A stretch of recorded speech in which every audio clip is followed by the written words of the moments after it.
Welcome back to ClearTalk. I'm your host, Armin Shaffi, and this is my co-host today, Jeanette Oduro. And today's going to be a special episode because it's our 6-month anniversary, 6 months straight of doing ClearTalk, and my team is going to ask me personal questions, no net, no rules, and no limits. Now, before you watch the show, let me know in the comments below, what's your highlight today so far in the last 6 months of 2020 for your life? You ready to do this? Let's do it. Enjoy the show.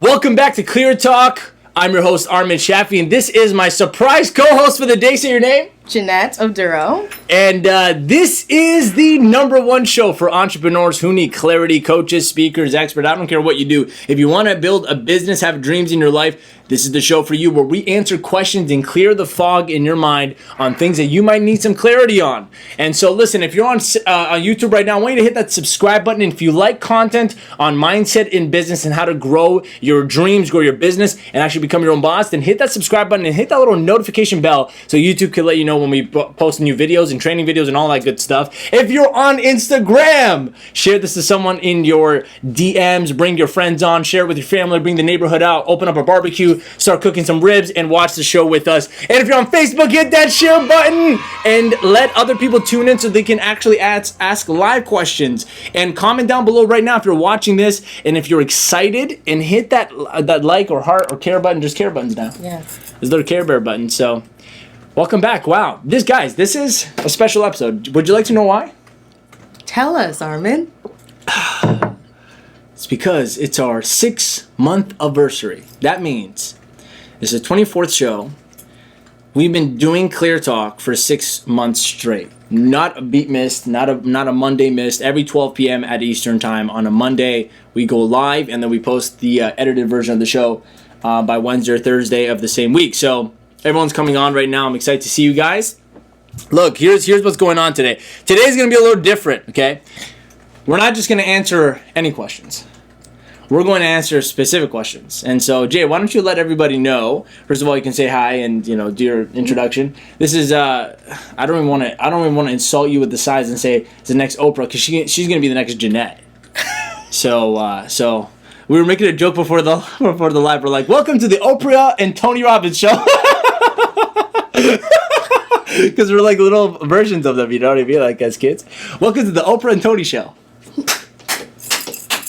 I love it. Let's do it. Anyway, so why don't you explain to everyone how this episode is going to work? Awesome. Okay, so hello everybody. Obviously, I'm so excited to be on the show. We had a slightly different idea originally, but this is what we're rolling with. So let me tell you what we're going to do. So first and foremost, the entire team is going to contribute and let us know, one, their favorite question that we've ever talked about on the show. And we're going to get Armin's perspective today based on things that have changed. It's been 6 months, of course, and kind of talk about what he actually answered at that time. And in addition to that, every single member of the team is going to ask Armin one question that they've always wanted to ask him. So I'm excited to kind of hear what he has to say. But all the team is here. You're going to have the chance to hear their voices. So, if you didn't know, I'm Jeanette, I'm Jay. Everyone calls me Jay. I'm a part of Armin's team. We've also got Isaiah, our cameraman. Let's say hello, Isaiah. Hello. We've got Emad, our marketing man. Say hello. Hello. And we've got Lauren, our content genius. Content genius. Say hey. Hey.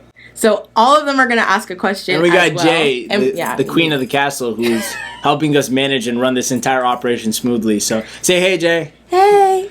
Yeah.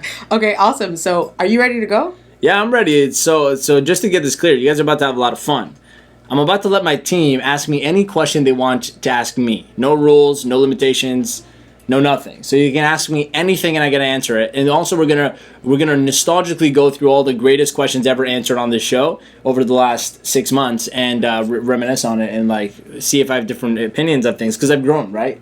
I remember in January when we started the show, the first ever show I watched, we did the episode. I remember watching myself, and I just had come out of depression, and I was on this high. I was on the super high. I'm like, the whole world is mine now. You know, I'm gonna conquer my goals, and I had such a different perspective of things, and it's like I've grown 6 months.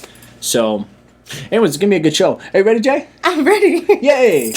By the way, for all my law of attraction manifestees, all my spiritual people, listen to me very carefully. On Jay's vision board is the ClearTalk show. I'm joking. It's not. But she did want to be on a show, just so you know. She's been for a long time now visualizing herself having a show and doing like speaking. And so she was speaking at a Zoom event last week on a public event. And now she's on a show. How quickly is stuff happening for you? Fast. And are you almost done your coaching certification? I am. She's about to become a coach. Who said you can't work with an A player and start becoming an A player yourself? Nobody. Right? Did Gary say that? I don't know. I don't know, but we're proving it wrong. Okay. Okay, ready? Yeah.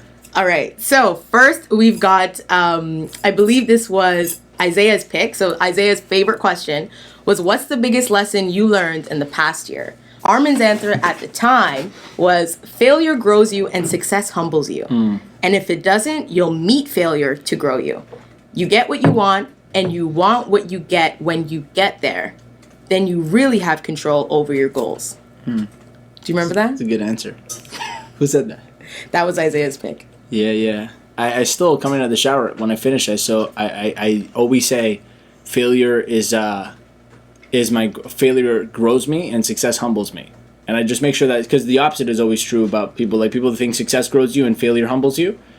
I think the more successful you become, you should become more humble, or else ego will take you. And the more you fail, you should be more grateful and grow. And so I think that's how it should be. So I same answer still. Yeah, I still say that today. Wow. Awesome. Yeah. So Isaiah. Good pick, Isaiah. Phenomenal pick. Isaiah, you got your question ready for Armin today? I have my question ready. So my question is, what's the difference between fear of success and fear of failure? Did you make that one up?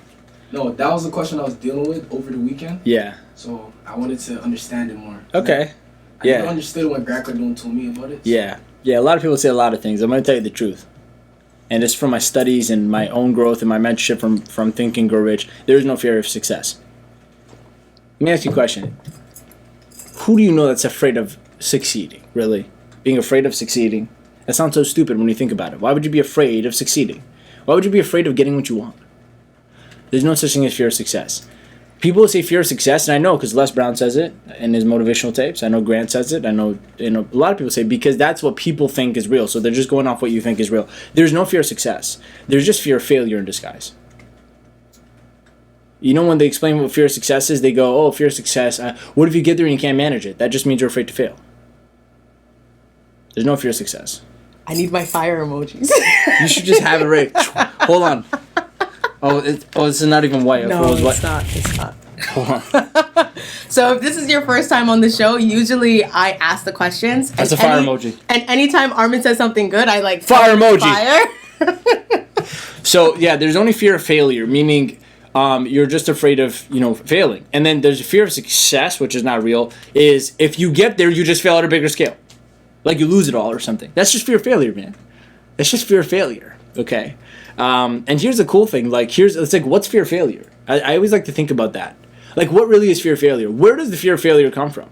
And I would like to say school, but that's that's a tactical answer, because you're saying that's exactly where they make you afraid of failing, like failing a test. You get, you fail your marks. It's a bad thing, which is not true in the real world. But really bring it down to the real source of it. It's criticism. What will others think if I fail? So I genuinely believe fear of failure, first of all, out of the 6 major fears that Napoleon Hill talks about in Think and Grow Rich, fear of failure is not one of them. He doesn't even say it exists. You know what it is? Fear of criticism. Fear of poverty. Fear of poverty meaning all the fears that come with being poor. All the fears that come with caring what other people think. Those create fear of failure. Because think about it. If you lived in a neighborhood where everyone's always failing and they're okay with it, you would never be worried about failing. right? Yeah. It's because what is mom gonna think, dad gonna think, sister gonna think, brother gonna think, girlfriend, boyfriend gonna think. If I fail, what are other people gonna think? Strangers gonna think of me as my reputation. So it's all BS, guys. Like, there's no fear of failure. What do you think? You're asking my opinion. Yeah, of course. Fear. Well, I kind of agree, to be honest, with what Armin's saying. It's like, you can't really, it's like you're waiting, if you get there, like, you'll know you got there. You'll feel it. You'll just know. It'll be in every fiber of your being like, wow, like, I really made this. Like, whether you cry, whether you scream, whatever happens in that moment, like, your intuition knows, like, wow, I really, really made it. So at that point, does fear exist? No. So it's like, if someone comes to you and you just, like, made your first million, made your first 100,000, and I'm just talking money. Maybe you landed the job of your dreams. Maybe you found the person you love. Whatever. Someone comes to you and says, "Be careful. Make sure you don't lose it." You know what I mean? Now you have fear of success. All this BS. Yeah. It starts from, and you know where fear of success comes from? Fear of poverty. You grow up in a family that never seen a lot of money before. So what happens to them? As you're growing up, they seed the fear in you that don't worry about it. They seed the fear in you that, make sure you don't fail, but even when you get there, make sure you don't fail again, at a bigger scale. That's fear of success. So you get all these poor, these like innocent kids, like most of us grow up in dysfunctional families. And I'm saying, like, you grow up in that family and none of them know how to tell you to be excited about success because they've never had it. Most of them never had it. So all they make you do is become afraid to lose it. So that's called fear of success and fear of failure, all put into one. It's just fear of poverty, meaning you raise in an environment where you're just afraid of all the things that come with being poor and being, like, having no options in life, no choices, all that stuff, like eating, like shelter, whatever. And then it's like fear of criticism. What's everyone going to think when I get there? There's no such thing as fear of success, man. That makes sense? That makes sense. All right, thank you. Yeah, no problem. awesome. So our next pick for favorite question is from Lauren. So Lauren's question that she thought was the best is, what's more important at ESSA, clients or employees? Armin's answer at the time was the team. Without my team, nothing would happen. So he also talked about the Titanic, right? So when the Titanic was sinking, you need the team to be with you down, like as the ship is falling down, you need your team standing there playing the violins. And he said, like, our team is here to make sure everything's running smoothly. The guests, the people who got on the Titanic, they just buy a ticket. So anytime you ever come to our event, you just bought a ticket. The team saves the customers, and the team is what matters first. The team is providing the heart, the service, and their love into it. Yeah. You guys see that Titanic scene where the ship's sinking? And they're like, the band knew that, like, there's no way off. All the rich people were taking the boats. And one guy started playing, like, the cello. And then his other team member saw him playing the cello, so he showed up playing the violin. And then, like, within 5 minutes, everyone's running for their life on the boat, like, trying to get a lifeboat. And these guys are just on a slanted ship going down into the water, just playing together. I'm like, that's what team is.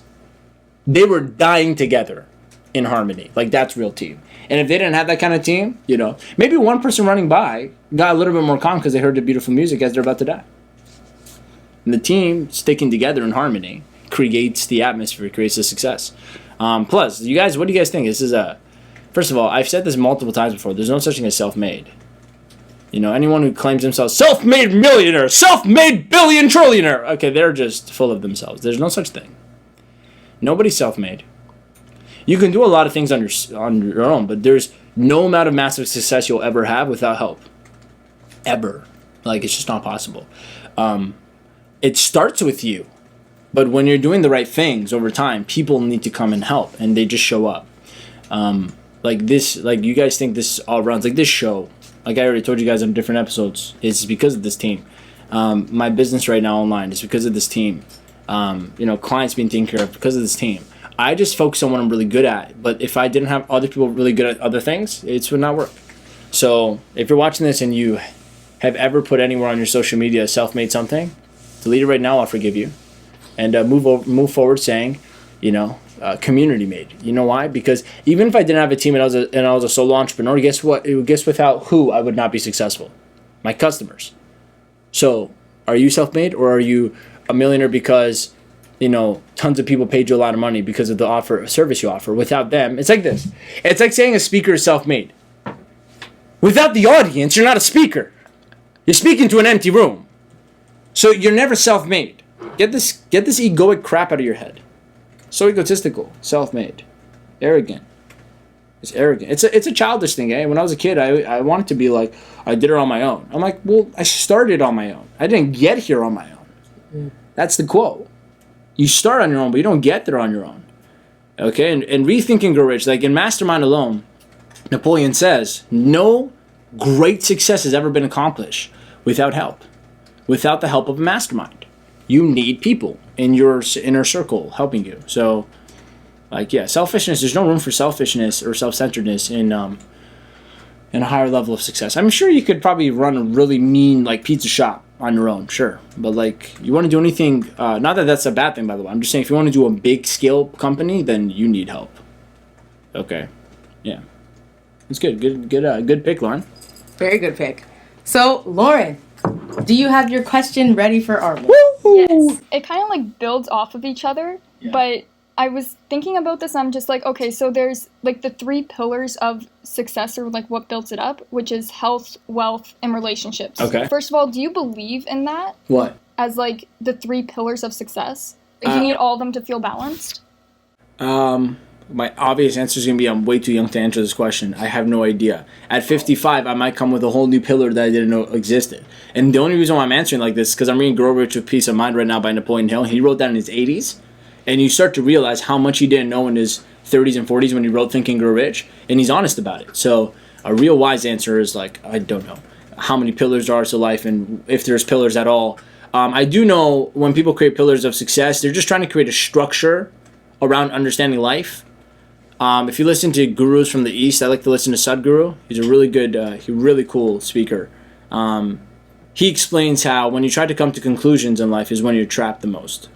When you're seeking for conclusions and pillars and structure, and that's what you're trying to bring your philosophy of life based on, you really are lost the most because you're trying to bring this non-physical, non-traceable, non-manageable thing called the mind in the spiritual world and put it into this box that doesn't exist. So it's like you can't limit it. You must always be seeking. So my real answer is I don't know. I'm always going to be seeking for the answers of what balance is in life and all this good stuff. But are there factors to what makes a happy person? Yeah, I believe that.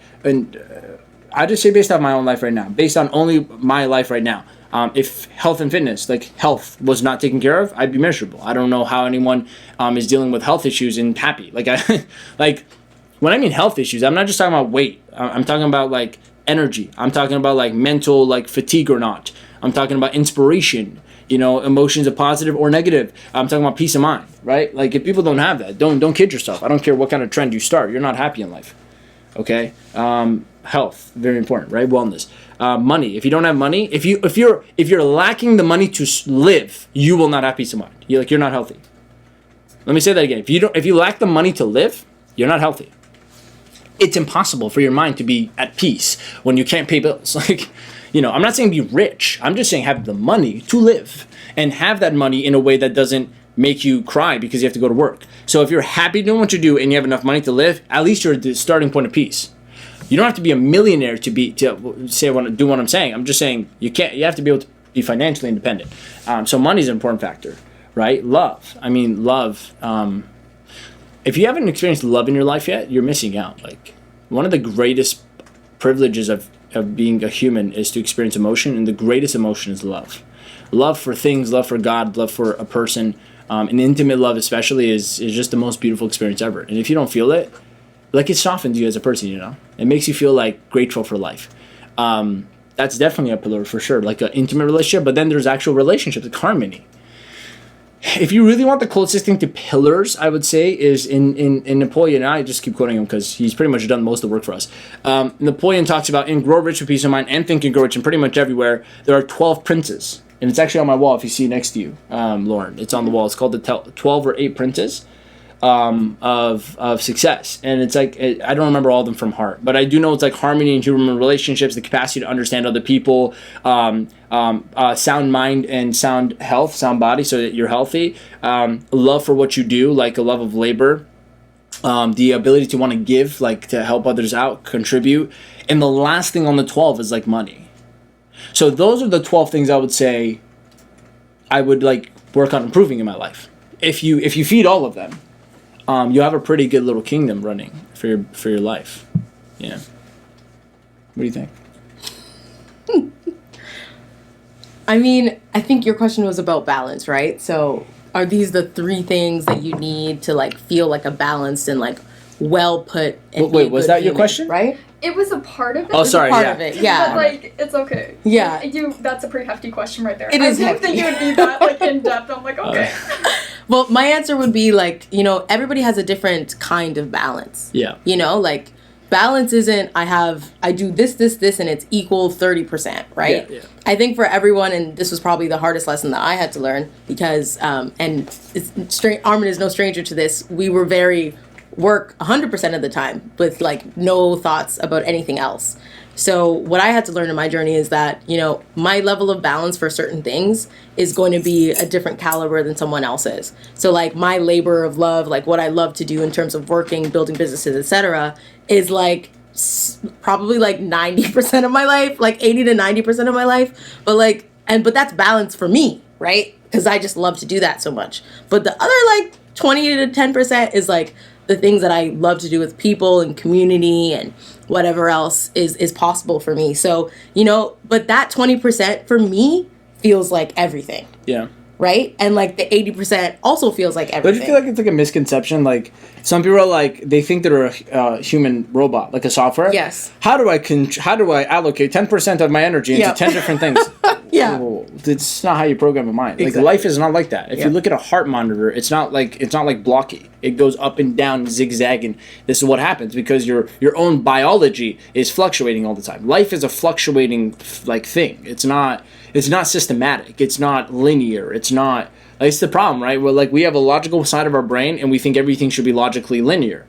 Life is not like that. Like you'll have the greatest 3 months of your life. Like you have the best January of 2020 and then, 2 months later, bang, pandemic. Like, and then, you go from like here to like here. Like in any moment, you can go from like the richest person in the world to like the poorest person in the world. In any moment, you can be the happiest person in the world, and then the person you love dies. Like, so it's like you guys got to stop trying to structure life. Like, you can't structure life. You can structure your habits. You can structure a business. You can structure your schedule to the best of your ability. But your actual essence of life is a non-structured thing. It's like flowing. It's energy. It's like oxygen. It comes and goes. It's like water. Goes into the container. Becomes a container. Exactly.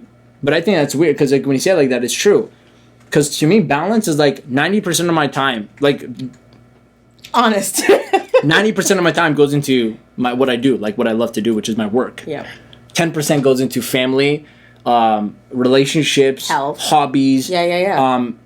I count my fitness and my health into my work. Okay. So part of that 90% is like I work out because it keeps me mentally straight, right? But like aside from like leisure things that are not love of labor, 10% of my time's with family. Like, I see my family once a week at Sunday. But that feels balanced to you. But some people will be like, Armin, you see them once a week. Exactly. How do you slice your day up like a 17-inch pizza so you can see everyone and do everything in one day at a time? It doesn't work that way. So my balance is 90% of my life is focused on my purpose. The rest of it is the stuff I love. And that's balanced to me because I'm still happy.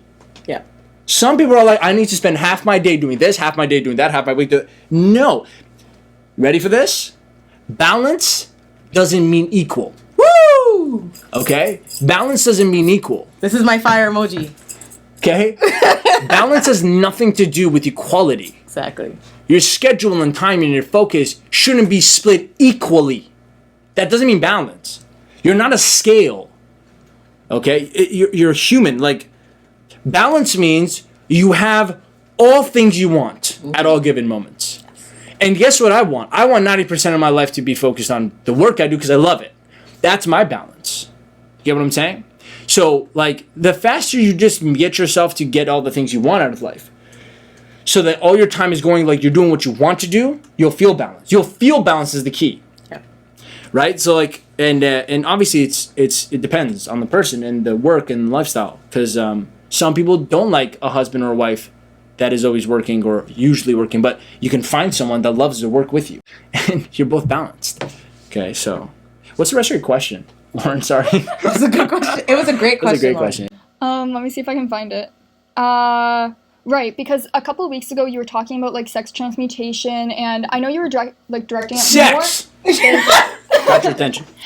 you were directing it more to like guys and how like it was more of like a guy perspective. Yeah. But when I was listening to it, I'm just like, so for you it sounds like health, it's definitely a part of your goal.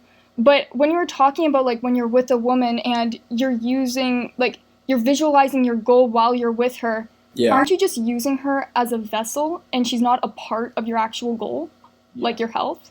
Yeah, but that's like saying There it is. that sounds controversial. It's not. No, Because it's just that's like saying, aren't you using? coming from. That's like saying, aren't you using oxygen to just live? Like you're such a user. Don't you use water to just hydrate? Well, then in that case, we're using everything.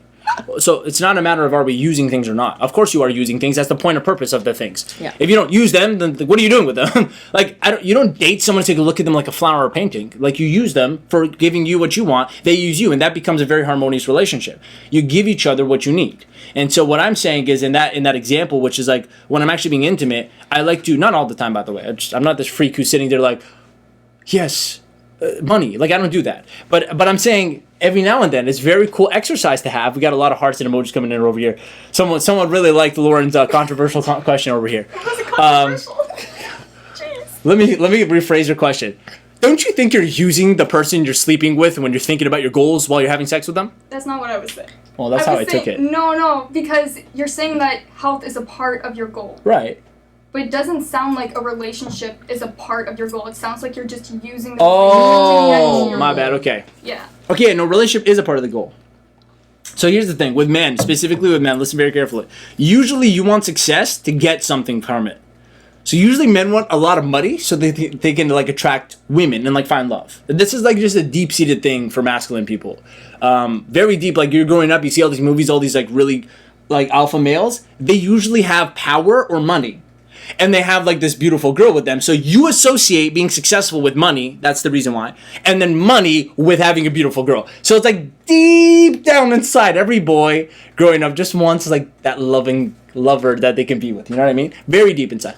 Now, I know some crazy lunatic men that don't. And they just genuinely want to like be Hitler or something and run the world. Those people are crazy. I'm talking about the majority of men. I'm talking about the majority of men, okay? I was like, hold on, are we good, Isaiah? We're at 30-minute mark. We're almost there. We're good. Okay, cool. I'm talking about the majority of men who want success, usually want it to like feel like they're enough for a beautiful woman, or for not just beautiful on the outside, I mean inside everything. So most men find it as their measuring tool to make themselves feel worthy. You know what I mean? For love, for like real love and harmony with another woman. Now for women, I don't know. I can't speak. I mean, maybe you can. My answer to this is this, by the way, just to go back to the using thing, just in case some people do think Armin's just using things. Like, I mean, listen, like I said, it's like, are you using oxygen? Of course. That doesn't make you taking advantage of things. Well, of course I'm taking advantage. I'm living. I want to take advantage of life. What are you going to do? Not take advantage? It's like your gift. Take advantage. You know what I mean? Like, it's a gift to be intimate with someone. It's a gift to be with someone. So take advantage of it, you know? And then when you know you can get more out of being with them, take advantage of that. That's the greatest compliment to the person, you know? So you know, it's a good thing, guys, to leverage and take advantage of the opportunities you have in life. It's the greatest compliment to God, like the Creator. Like, He brought us here, so use it. You know what I mean? Like, use it. I think the greatest insult is when you're not using things at all. When you don't take advantage of your relationship, don't take advantage of the time, don't take advantage of your mind, right? Let me ask you this, Jay. Yeah. Are you sure we're good, bro? We're good. Yeah, okay, cool. By the way, if you like what you're hearing right now on YouTube, make sure you hit that subscribe button, hit that little notification bell. Leave us a comment down below if you like this stuff and you have a different opinion of this as well, and we would love to hear it. And if you're on Instagram, send us someone in the DM, and on Facebook, hit that share button real quick. Share challenge. Do this with me, Jay. Share challenge real quick. Hit that share button so people can join the conversation and get some questions answered. Awesome. And if you're loving it, by the way, drop some comments and I'll have Imad read it out for us so we know what's going on. Let me ask you a question before we move on. What do you think on the female perspective of sex transmutation? Because, I mean, you've definitely been there, and you've been with a man who definitely practices sex transmutation. So what's your side of this? Yeah, so Armin kind of touched on it when he did answer this question on that episode. And to be completely transparent, it's like, yes, all of the same, let's say, fundamental structures apply with you, you know, maintaining your personal energy and keeping that within you, right? But what you kind of have to understand from the female perspective is like women are all about receiving energy, right? Even biologically, our body part that receives a male body part is all about receiving, right? And the man is more forward, right? True. As Armin described. So men penetrate, women, receive. exactly. So, you know, if we're talking about things like sex transmutation for women, what we have to understand is that naturally and biologically, not even talking about spiritually or the other stuff, like we are more susceptible to a male's energy in that way.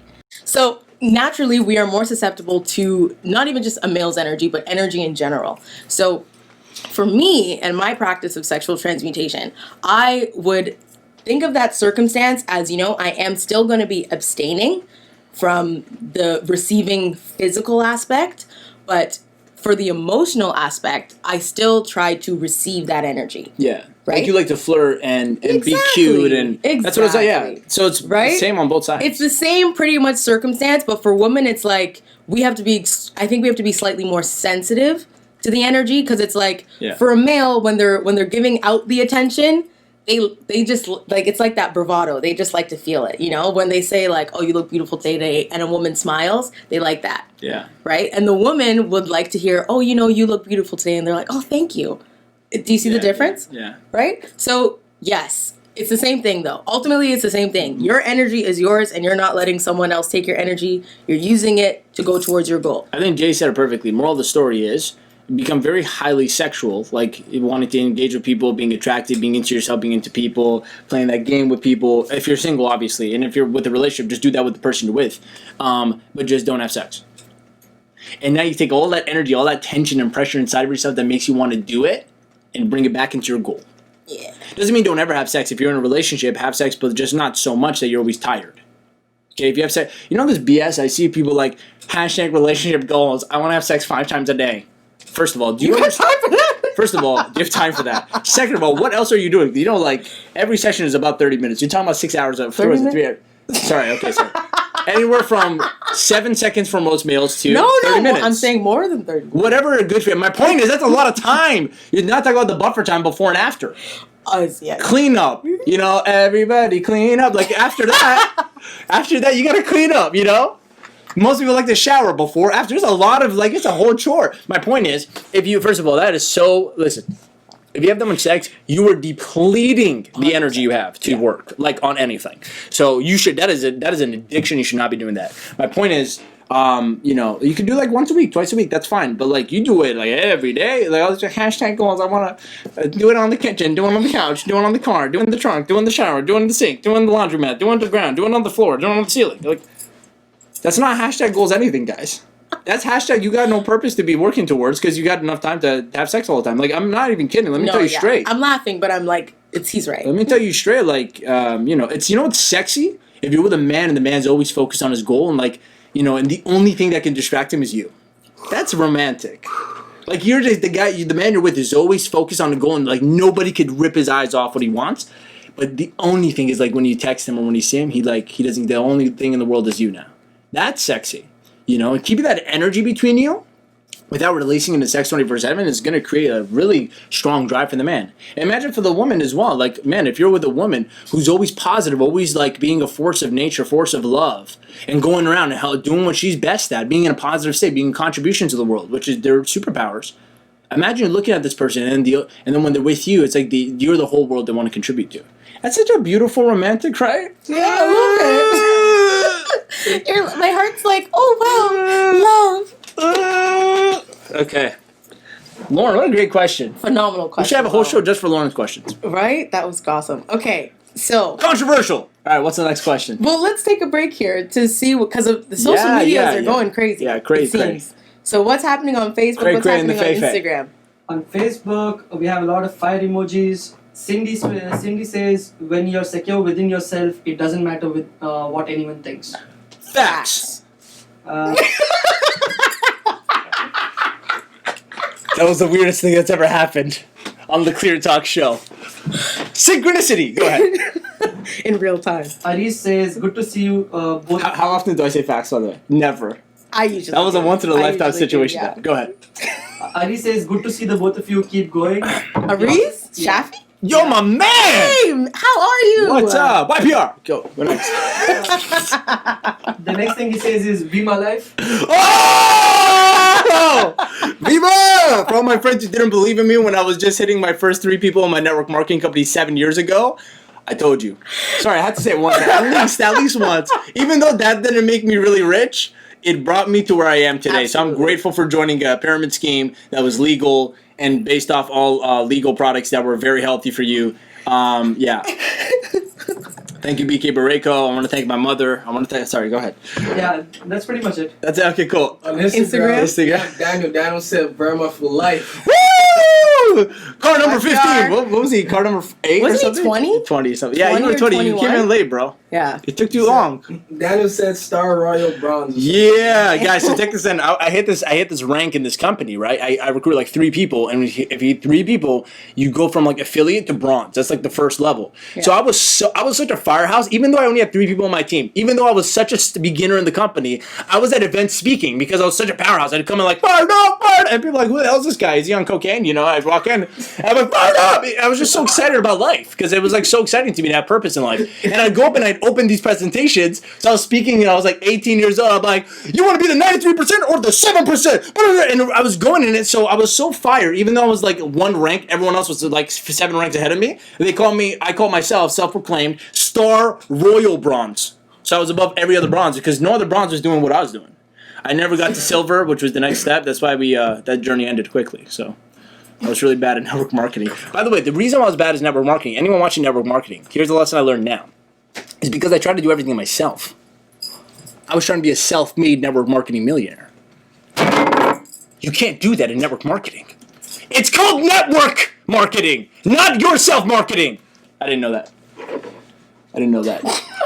So I tried to sell everybody on my own, and I did not know how to lead others and to duplicate myself. And that's why I sucked at it. But I was a great speaker and I was a great leader, like to myself. But I didn't know how to lead others. If I ever did, I'm never gonna, like, I can't say never, I mean, things change. I would, right now, there's no, like, future of network marketing. But if I ever did it now, are you kidding? I have like 1,000 people on my team in like a week. I guess we'll never find out, or maybe we will. Did you log on Instagram from the beginning? I do not. We have, There's definitely Daniel more. said There's 14. definitely more comments above, but Hey, I Iman, mean, can you do me a favor? we- Can you we pour the could- rest of that? we could let Rest them of go, that I into- guess. Thanks, bro. If Wow, you comment- guys. If you commented before, thanks for commenting. You're just too far up to the Okay, listen, if you want us to go 2 hours, just put 2 hours in the comments. We'll go an extra hour. It's such a good show. All right. You guys having fun, by the way? On Facebook, you guys having fun? Why don't you put I'm having fun in the comments so we know you're having fun? And Instagram, if you're enjoying this, if you're enjoying your time, leave us a comment right now. Guys, if you have questions live, by the way, ask them in the comments, and we'll answer them on the next show for sure. Thank you very much. I'm showing you. Yeah. You ready for the next one? Yes. What's going on next? Awesome. So Emad's pick is success based on confidence, skill, or luck? And Armin's answer at the time was it's based on your attitude. So confidence makes you a child of your mindset. Yeah. Skill makes you a child of your persistence. And luck, you can create it when you have the right thinking. But Think and Grow Rich tells us when it comes down to it, it's all based on your thinking. I can give you the exact formula on how to build a business, but if your own thinking isn't controlled, direct, and positive, you won't be successful. Yeah. I still agree. 100%. Nothing's changed. Guys, here's the thing. When principles are true, they're just true. It doesn't matter who says them. It doesn't matter what time of the year it is. I was on a Zoom event just this past Saturday, and somebody, the president of Think and Grow Rich was speaking, and I was right after him. And he goes up and he talks about Think and Grow Rich during this time of, like, diversity and, this prejudice and discrimination, all this stuff. And he's like, listen, Napoleon Hill has given us the secrets to, living a very peaceful life. And if we all followed it, the world would be a better place. And this one guy comes up, and his name is Mike, cool guy. And he asked a really good question. He goes, why do you think we haven't evolved as humans since 100 years ago when this philosophy was written? And I remember hearing that, and I'm like, I think he hasn't read the book, like, fully. Like, I've read this book, like, dozens of times. I've sat in pretty much hundreds of hours of these seminars for Think and Grow Rich. So I've, like, if there's every possible angle of understanding Think and Grow Rich, I've been exposed to every angle. At least most angles that most people have ever been exposed to. I remember hearing it, and Satish had a great answer. He just said, listen, we have evolved, and that doesn't mean the philosophy isn't true anymore. And I went on and I addressed it. I said, listen, I'm a student. I didn't even create this philosophy. I'm just a student. I'm a happy client of this philosophy. And let me tell you something. 100 years ago and 500 years ago and 2,000 years ago, the seasons were still the same. Summer still came after fall. Spring. Fall still came after summer. Winter still came after fall. That never changed. The sun still rised and set. This moon still rised and set. Like, the laws that are true are still true. I'm like, here's why this is not just a book. This philosophy wasn't written on opinions. Think and Grow Rich was based off truth. It was based off observation of the laws of nature. And because law of gravity hasn't changed since 100 years ago, no matter how evolved we become technologically, emotionally, physically, it doesn't matter. The laws are still the laws. So what Napoleon did is gave us a philosophy to help us become harmonized with these laws so we can let the universe work with us, not against us. And the point of this is he taught us how to go with the flow instead of against the current. And maybe you're just stuck in a pond and trying to get to an ocean. That was one of the lines. That was one of my favorite lines from one of the episodes. My point is, that was my answer. And so it doesn't matter how evolved you become. Like, if you don't learn how to use the law of gravity in your life without killing yourself, then, you know, that's a you problem. That doesn't change over 100 years. So, you know, this is the law of, like, success. That's why it's called the law of success. There's laws to it. Follow these laws, you'll have whatever you want in life, you know. But I still believe it's your attitude. You know, I work with hundreds of coaches in the last 4 years, hundreds of different clients. I've met thousands of people. And still to this day, I've yet to find a barrier to success that's greater than attitude. Like, it always comes back down to the source of the problem. You're thinking about this is terrible. You're thinking about this, you know. You meet a person who goes, I'm really bad at this, I'm really bad at this, I'm really bad at this. I'm like, okay, guess great. Everyone's bad at everything in the beginning. So you keep saying, like, this is air. This is air. I know this is air. We're going to move on now. Like, you're bad at everything in the beginning. But your attitude is, if you only focus on what you're always bad at, and you keep telling yourself, that's all you always know. But if you can focus your attitude positively towards what you're going to become, you know, in the beginning of a 12-year degree, education process to become a doctor, you're probably a really bad doctor. But by the end of the 12 years, you're probably really good. And success in business works the same way. But no one, imagine you went through school. How stupid would it sound to go through school, you're 6 years in, halfway through the medical process, and you're like, you know, I'm not a doctor yet. Obviously, you're still in school. Don't spit. You get what I'm saying? So your mindset is crap, and my crap mindset never produces great results. It just doesn't. You gotta be realistic and optimistic towards the future. Okay. So I still agree on that one. So what's your question for the day, man? My question. So you have been a public figure, an international speaker, an entrepreneur for some time now, right? It's been over 4 or 5 years, and we all have, as human beings, have good traits, and we have traits we still are working on. My question is, people around you are always looking up to you, trying to learn from you. So how do you frame your behavior in public or even at workplace? Do you do anything differently from the words you choose to speak or how you frame your ideas? Are you asking me if I'm different in public when I know people are watching me versus if I'm on my own? Not exactly, but because you understand that there are people who look up to you and what you say and how you do things is going to rub off on them, do you do things differently or present your ideas differently? Yeah. So first I'll address the only reason why people look up to me is because I'm 6'2". No other reason. No. Okay. The only reason why people look up to me is because I'm tall. There should be no other reason you should ever look up to anybody. I'll tell you something I've listened from Sadhguru say this, and I loved it. I just want to make this clear. You create inferiority complex and insecurities in yourself when you look up and down at people. When you look up at people, you put them on this pedestal in your mind, you become smaller than them. This is not honorable. I'm not talking about being a good student to a teacher. Like, I don't look up to Satish, the president of Think and Grow Rich, but I definitely learn from him and I'm humbled. I don't think I'm better than him. I think he's far greater and far wiser than I am because of the logical, obvious reason. He's 3 times my age, 3 times experience, 3 times everything. So that's not a reason to look up at the person. I actually treat him like my complete, like we're friends sometimes. And he allows me to feel just as confident as he does. He doesn't make himself bigger than me, which is a real leader to me. And then, when you look down at people, you make it obvious in your own mind that it's okay that there are smaller people than you. So now you think you could be smaller than others. This whole size thing in your brain, looking up, looking down, this is just look at everyone where they're at. They're just another person. And in fact, the biggest secret little like blind spot to success is most people look at these successful people like celebrities, maybe rich people, whatever, and they see them as something bit different than them. It's the problem. Now you look at this rich person, you're like, oh, they're rich, I'm not. I'm looking up to them. Oh, look at this person.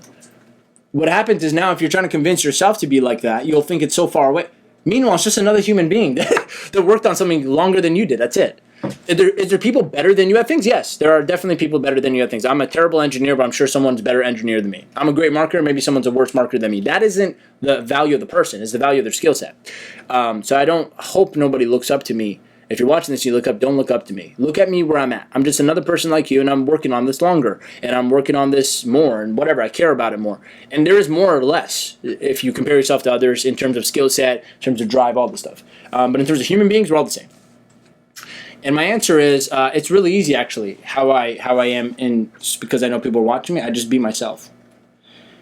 What I work on is not how are people going to take what I'm saying and it affects them. I work on what am I doing when no one's around me and how does that affect me. And if I make sure what I do in my own time when the doors are closed, behind closed doors, no one's watching and it affects me positively, then I don't ever have to worry about whether I'm positively or negatively affecting others when I'm around them. Because my integrity is I'm doing it first with myself. Does that make sense? Now, are you talking about influencing others in a positive way specifically because it's for them? Absolutely. I have a power to influence people. I'm good at persuading people.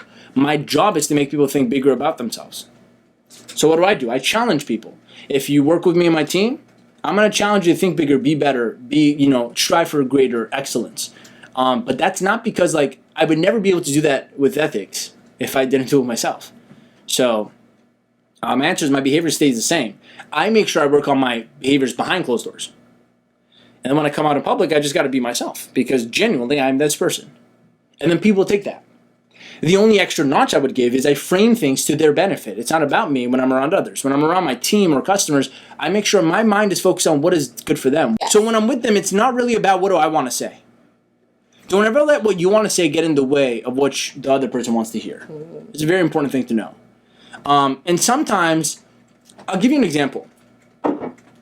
There's a scene in Avengers, the first Avengers, and they're on the ship, and they're getting their butts kicked, okay? And the assistant and agent to Agent, what's the guy with the eye patch? I forgot his name. Shield. Shield, so Samuel L. Jackson. Yeah. Sam Jackson, okay. His partner dies because he tried to kill Loki, and then Loki kills him, whatever, right? And he dies. He sits there and he dies.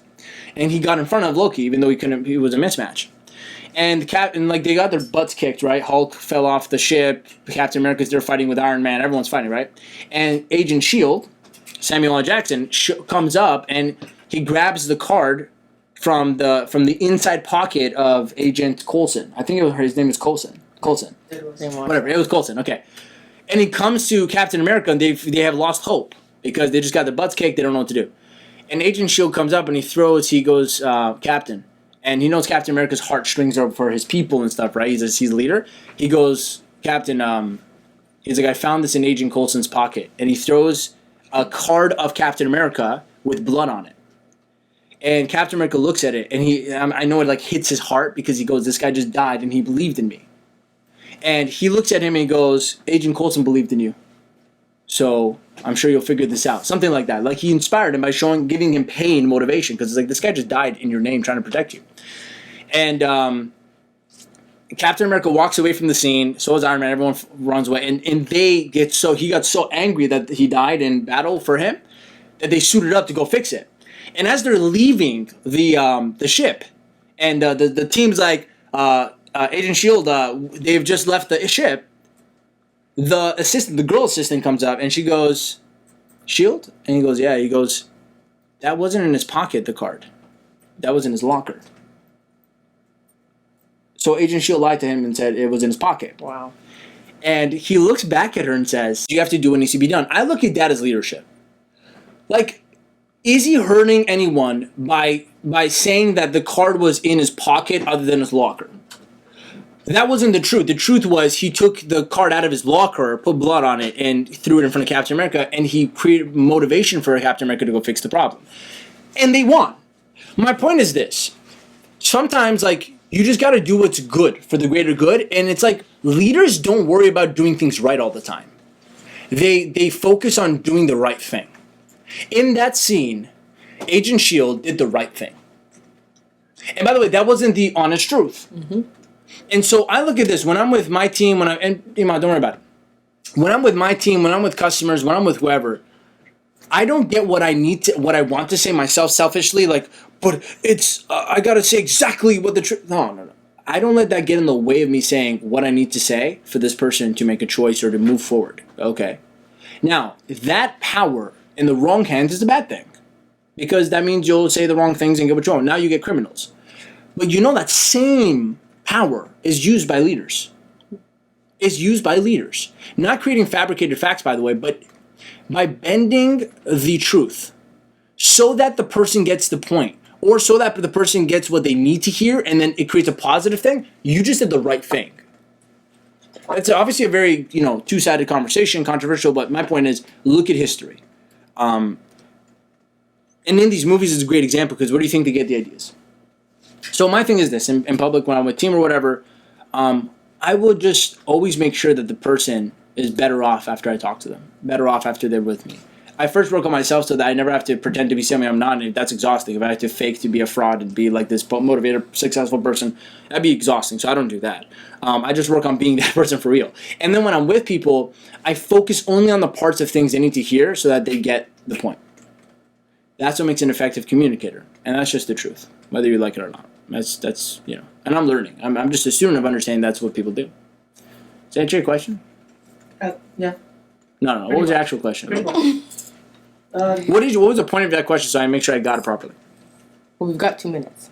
No, you pretty much answered the question. I asked you, do you do anything differently from like how you speak and how you frame your ideas? So that the point was here, the key point was, if as a human being, we all have like good traits and bad traits. And sometimes when if it's an accountant and if it's his team watching, it doesn't matter.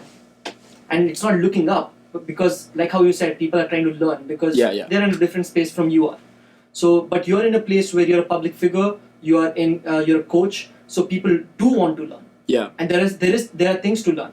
And sometimes maybe other traits that you're still working on can be rubbed off on people. Yeah. So is there a way that you try to keep a mindset where you try to not get that? I actually have an answer for this. We're probably gonna have to come back though. What? For that. Because we're about to hit an hour. No, I don't care. You guys care that it's about an hour? First of all, we have we gotta probably click off sound. No, we're good for now. Relax. Until we see that timer, it doesn't matter. Don't worry about it. Okay. I actually have a good answer for this. I have a good answer for this because it's a good question. I will tell you one thing I definitely do. So here's the thing. When you're in a influence position, people model you. I've noticed this because of my SGC program, Speak and Get Clients. My clients, specifically when they see how I did what I'm teaching them to do, they just model what I did. They don't even learn, they don't take what I'm teaching them and do it on their own. They watch what I'm doing and they do it exactly the same. So I realized something. With that being said, I do make sure that however I do things is the way I would want people to model it. I'll give you a great example. If you're a parent, only parents would understand this, but when you guys have kids, you'll get this. You guys, When you guys have kids. Yeah, but you kids? No, I know I don't. I'm saying I was in a relationship before where I was managing kids with the person. So I'm saying I've experienced this on some level. You guys have experienced none of it. Yeah. When you have kids, you will notice this. They will do exactly what you do. It doesn't matter what you tell them. So you might be like, don't yell, but you're yelling it at them. They'll just yell back at you. Like, but if you're like, don't yell, sweetheart. They won't even know what don't yell, sweetheart means. They'll just look at you being calm and they'll go, okay, I'm going to be calm. A great rule of thumb in leadership is this. Imagine you're raising a child. And that child's going to mimic everything you do. It's going to mimic your beliefs. It's going to mimic your words. It's going to mimic your body language, your emotion, everything. As a leader, your team will do the same. Your customers will do the same, actually. Make sure it's not just what you teach them, but the way you teach them is what you want them to model. And you know what's you know where I actually learned this? Funny enough, in network marketing.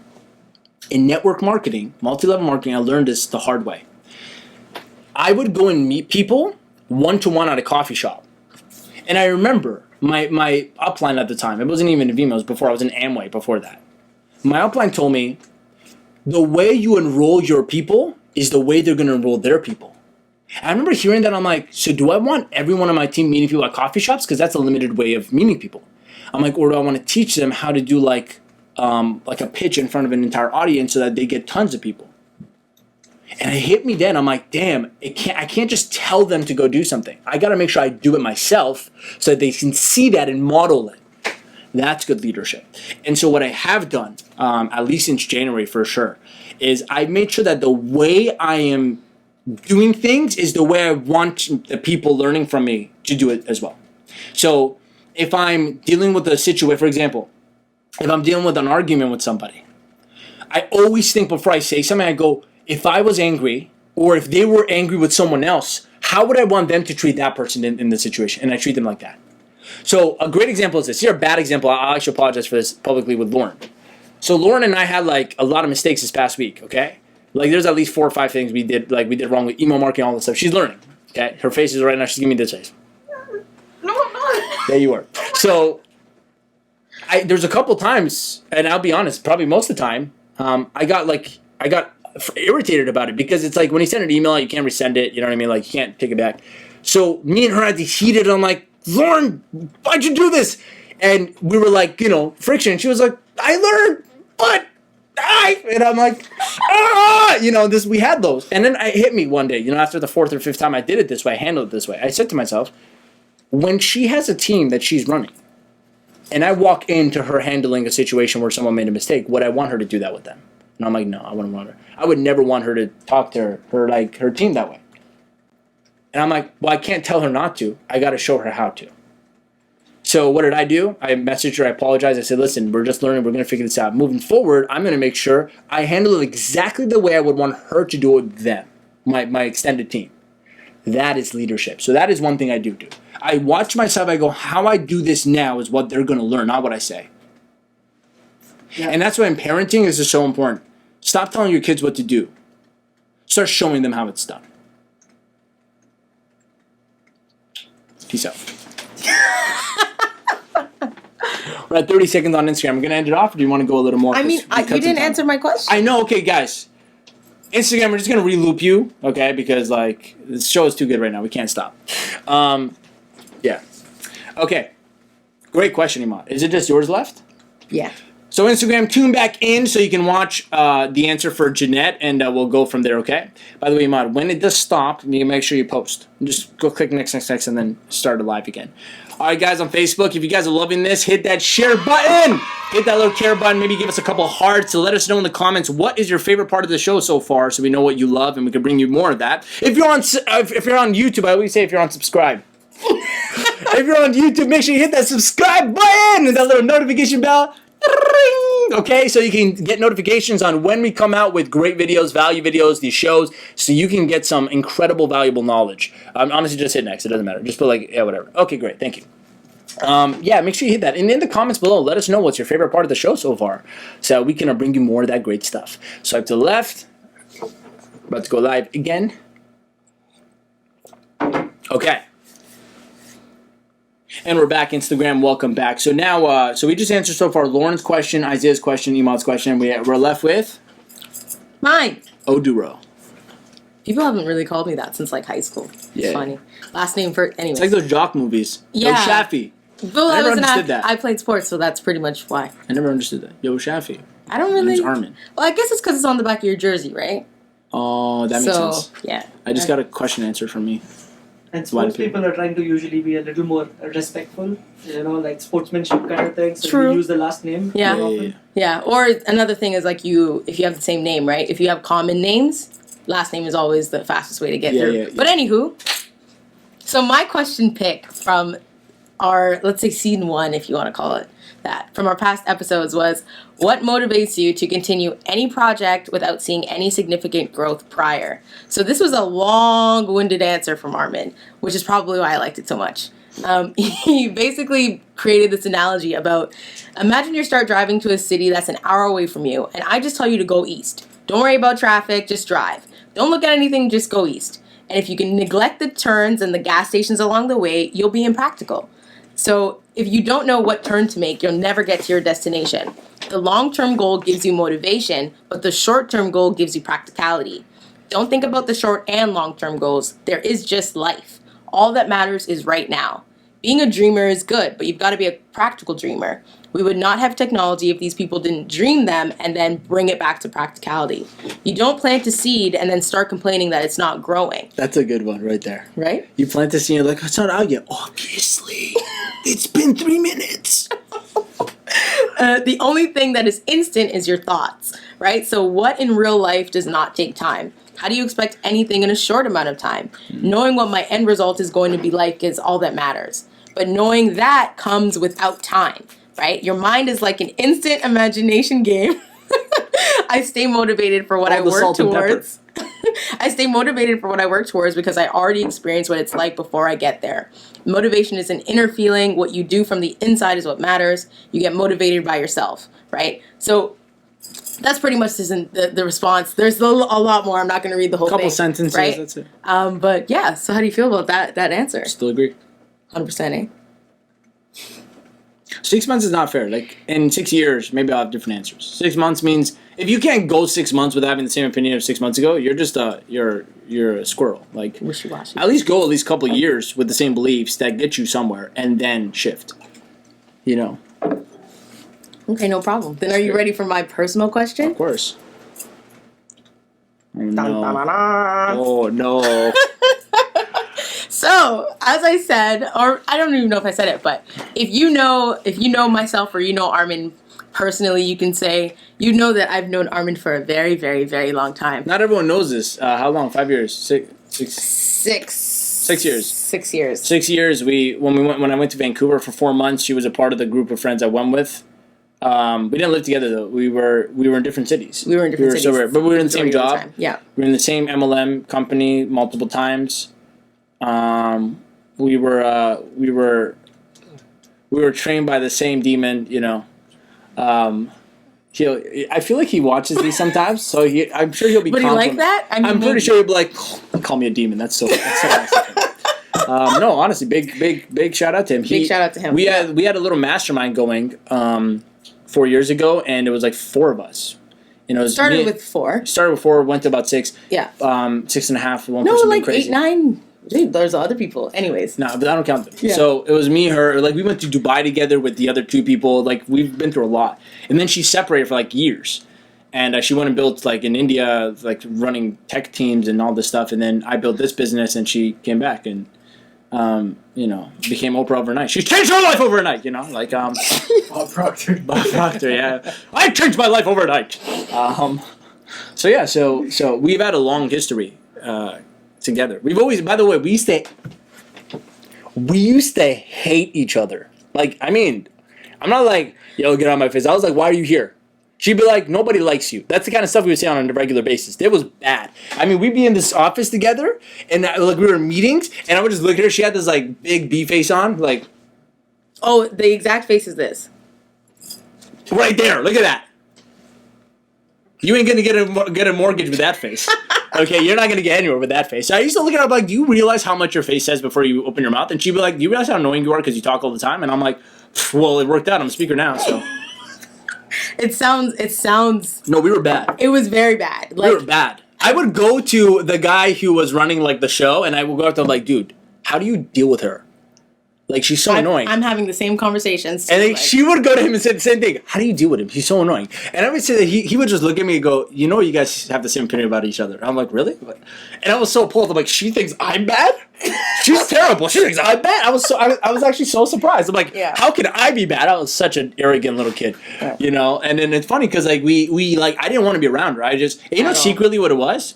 I actually liked her. Like, she was such a cool person, but she never like approved me and like never wanted to talk to me. It always had an issue with me. So I'm like, all right, well, I'll play that game too. And so secretly, I'm like, I just want to be friends. And she was, she was like, all the time. And it's funny because 3 years later, she's in the team. She's like running it. We're like best friends now. It's like crazy. We technically, if you want to get us a little glimpse into the team, Armin is my work husband.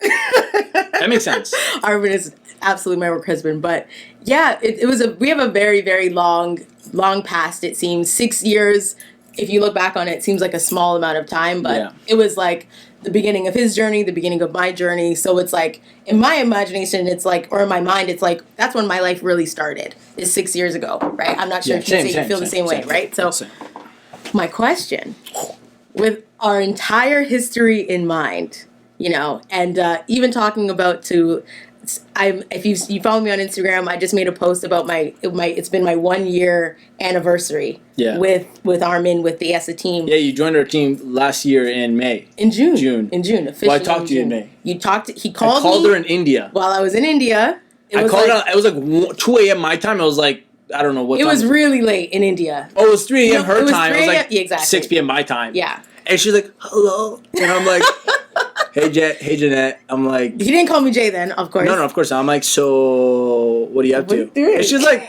why are you calling me? Because remember, we were not friends. And I'd be like, I just heard you come back to Canada. And I was like, I was wondering if you want to meet or whatever. And then I literally said like this. It was like a 5-minute conversation. I'm like, I have an opportunity I think you're going to really like. It was just like that. And she goes, you can tell me what it is? I'm like, of course not. Show up and we'll set up a time. 3 weeks later, she's in my office. And guys, I'm not even kidding you. She knew what I was going to ask her, and I knew she was going to say yes. There's no, we both knew. But I'm sitting in my office for like 4 hours. We're having a meeting. I just looked at her, and she's looking at me, and we're both straight-faced because we have the history, right? And I'm looking at her, I'm like, so what do you want? I'm like, what's your vision? And she'd be like, what are you offering? Yeah, what are you offering? And I'd be like, what do you want me to offer? And she'd be like, just started laughing, and I'd be like, listen, just let me know what your goals are. And she told me, she's like, my goals are this. And I listened, and I'm like, and if I can help you with that, would that be good? She'd be like, well, obviously. And I look at her, and I'd be like, that's exactly what I'm going to do. And she's like, so what do you want me to do? It was like that for like 3 hours. It was hilarious. And at the end of it, I told her, I'm like, here's what I want you to do. And she starts like getting a little teary-eyed, but she holds it back, these. And she goes like this. It's so crazy how this is exactly what I've always wanted to do. I can't even believe that it's happening. And I look at her, I'm like, I know it's really weird that it's like you and me right now. And like, we're talking about this because we had a weird past. And it was like, she's still to shit today. We're in shock. Sometimes she comes by my desk, I look at her, I'm like, how did we get here? How did we get here? Like, what are you doing here? Like, it was just 4 years ago where I wanted to punch you in the face. Seriously, though. I would never punch you in the face. But if you were a man, I would. I mean, yeah, probably. 100%. We would have, if we were both guys, like, 100%. We would have wrestled. Fight Club. Yeah, for sure. I don't know who would win, but I knew I would get into it for sure. And I always say, if I can't win the fight, I'm at least going to break your nose. At the very least. I'm going to make sure you pay.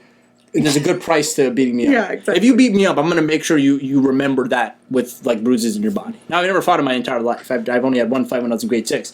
So I'm not an aggressive person. My point is, I would have definitely backhanded her if she was a boy. That's how much we didn't like each other. Yes, but... That should give you faith. Yes. Because look at how good we are now. Absolutely. So if you hate someone in your life right now, there is hope. Just dial 1-800, I want to kill my husband, and we'll help you out. Oh my God. Wow, so funny. But yes. The question. Now you guys have context. Yeah. Right? So my question is, it's the very little, I don't know if you'd be able to answer this fully, right? But, so you've already kind of told me what made you call me in the first place, right? Yeah. But have you ever had a moment where you thought back, even in this last year, and you were like, you know what, like, specifically, and once again, let me know if you've never had the thought ever, but did you have a thought where you're like, yeah, I made the right thought, I made the right decision, like, Jeanette is supposed to be here? Because I know, speaking from my perspective, I remember the moment when I was like, holy shit. Like, oh, I swear. Yeah, sorry. Timestamp. My bad. It's okay. It's your first time. It's a mistake. But I remember when I had the first moment and I was like, yeah, this is absolutely where I'm going to be. Like, until I literally, like, he couldn't get rid of me if he tried. I remember when I had that moment, right? So have you ever had a similar, like, you know, she's where she needs to be, I'm happy that she's here moment? Are you asking for my validation? Not necessarily. Are you asking for my emails? No, I'm not. It's not about me. Approval? No, it's not about me. It's about you and your intuition. Jay, you don't need no one's approval. I don't need your approval. I already said he can't get rid of me if he tried. I'm not going anywhere. First of all, I approved that I can get rid of anyone. Okay, let's definitely approve that. But I love every single one of you, but if you chose to join the kingdom of heaven tomorrow and something happened, I would definitely do your job. Like, it's not, I'm not worried at all. But that doesn't mean I don't want you. I want you here. I don't want to do that. But yeah, don't ever own a business where you need somebody to the point where, like, without them, your business stops. That is a terrible business owner. Okay, just make sure you know everybody's job, because as great as you are, if you went out to be Oprah Winfrey on Wings on Red Bull, I would be able to take your job naturally. Because I want you to succeed. Of course. Are you asking? Is there been a moment where I'm like, I'm so glad I made this decision to be with you? Yeah. Did I, like, you had a, like, you know, that was the right decision. That was a good decision. That led me to here. Yeah, I do. The moment I decided. Really? Yeah. Interesting. See, here's the thing. Sometimes people need the outside world to confirm their decisions inside. I confirm it on the inside. Interesting. I would not have called you in the first place if I didn't already believe that I made the right decision. Wow. When I make decisions, guys, I visualize it to the end to make sure I'm okay with every way it's going to turn out. I was even to the point fine with calling you, you work with me for a little bit, and you go do your own thing. Because I know in that little bit, I would have got so much out of being having you in my team. I was okay with, like, even to that extent, I have thought about it. Wow. Yeah, I don't leave surprises in my mind. And I also don't need you to show me I made the right decision. I know I made the right decision. Even if you came and showed me that I made the wrong one, I'd make it right. Wow. Even if you came in and, like, you weren't what I thought, I would just work on you and make sure we get you to that point. That's it. That's so interesting. So I don't need, you know, it's funny because I'm so happy how life works. So the universe brings, like, things like accident. Like, you were looking at the reborn footage of 2019 and you took that one part where someone asked Sonny, they're like, when did you get the big breakthrough in your business? And Sonny's response was the first day. And then, by the way, you would have never went across that if we didn't have to find footage, right? And it's perfect because I want to actually use that right now. Ironically, crazy how this stuff works. I want to say, same with Sonny's answer. Sonny said the first day I got my big breakthrough in my business, because some people are building their business like, when am I going to get my lucky break? Sonny's like, it's the first day I decided to build this business, I got my break. My thing is, when I make a decision, the moment I make that decision is when I've got what I wanted. Wow. I don't got to wait for the result to show up for me to believe that it happened in the right way. I don't need to wait for that. Damn. With all our history in mind, eh? Yeah, 100%. That's phenomenal. You want me to? I didn't see that answer coming for sure. It's a fire emoji, yeah. Now, you want me to go a little bit deeper, and you might not believe this, but I mean, when I say something, I mean it. Believe it or not, guys, it's going to show you how deep my thinking goes, and I want you guys to think like this. Even back 6 years ago, when I was in that office and I hated her, and she hated me and, like, it was just bad, I swear on my mother's life, I thought to myself, one day, you're going to come work for me. I swear to God, I'm not even kidding. Even back then. I remember specifically, I was like, she's so good at what she does, but she's so hard to get. Like, she doesn't she's barricaded and, like, don't talk to me. And I'm like, now, I meant it egotistically back then. I'm like, you're going to work for me one day. Maybe I meant it out of ego, like, one day you're going to work for me. But no, deep down in my heart, I'm like, right now you work for him. Mm-hmm. I'm like, that's fine. He was like, he changed my life, you know. We'll name him Sharpan. Sharpan changed my life. Sharpan, great business visionary. Incredible. Absolutely. Taught us everything. You know, in the beginning, we didn't know anything. And I remember you were closely working with him. In my mind, I actually thought to myself, even back then, I'm like, when I start my company, when I become my own Sharpan, like in my own life, because at that time he was like a mentor to me, I'm like, you will be my team. Even back then. Swear, I didn't know how, I just knew it will happen. 100%, this was 5 years ago, 6 years ago, I'm like, one day. So when I had the time to call you last year, I told myself, of course, like it had to come in due time. When I was calling her, I was like, yeah, it's like it was a matter of time. I said I wanted this. Was my desire for her to come be the person, because I saw how she ran everything for Sharpan, and I remember watching. I'm like, yo, she is like A+ quality what she does. She is good at what she does. She's really good at it, and she's like the person you would always want next to you in a business. So I remember seeing that. I'm like, he's so lucky. He's so lucky to have you working with him, and I'm like, damn. I'm gonna cry. I need someone like that in my business. But back then I had no business. I was just, learning. When I started my business from the beginning, I gave it time. It didn't feel right. And I'm like, eventually Jay's going to be my ops, like my ops manager, like my, work wife, whatever you call it. The person that I can rely on to take care of everything when I'm doing my thing. You know what I mean? Yeah. You going to cry for real? Yeah. You're actually going to cry? Okay. Yeah. Someone give her a tissue. You're going to get that. Yeah. And I remember that long ago, I was like, she's going to be in my team. Like, she will be my right hand, right? And then years go by, and she actually came to Reborn and see how I just put on my desire. Universe brought back, showed me how to get it. She comes to Reborn, my third ever Reborn, and she sends me a thank you note. This is weird, because even up until then, we still hated each other. She gives me a thank you note in the office. And back then, we shared an office space. She comes up, she's like, here. I'm like, what's this for? And I read it, and it's like, thank you so much. And the essence of it was this. I still remember the few lines. She goes, thank you for following your passion, because you've shown me that it's possible. Like, you're an example of I can do this too. I remember reading that, and I'm like, damn. And I went up to her, I'm like, are you joking? Literally my answer, I'm like, is this a joke? Are you joking? She goes, no, I mean it. I'm like, are you sure? Yeah, I didn't believe her. I'm like, are you sure? And she goes, no, I genuinely thank you, because it was seeing you up on stage doing what you do, and you started from nothing 3 months ago, it's inspiring. I'm like, no problem, Jay. And we hugged. That was the beginning. I'm like, yeah, she's going to be, for sure. She's going to be the right hand in my business. But I had to be the person, And at that time, I was not ready for someone like her. And years went by, and I did my own thing, and I learned, and she was in India. We went our separate ways. When I called her, I was so excited. I'm like, I'm ready for this. I'm ready for the J. I had to work myself up into a leader that can actually lead a J. I was so honored. I'm like, this is, guys, if you ever have an opportunity to be a leader to an A player, she's an A player at heart. You know what I mean? She ran companies. Before this, she ran companies. How many companies did she run? Many companies. Too many. She ran startups to making money, 5, 10K a month in revenue. She built them from scratch. She can do what I'm doing right now if she really wanted to. Okay.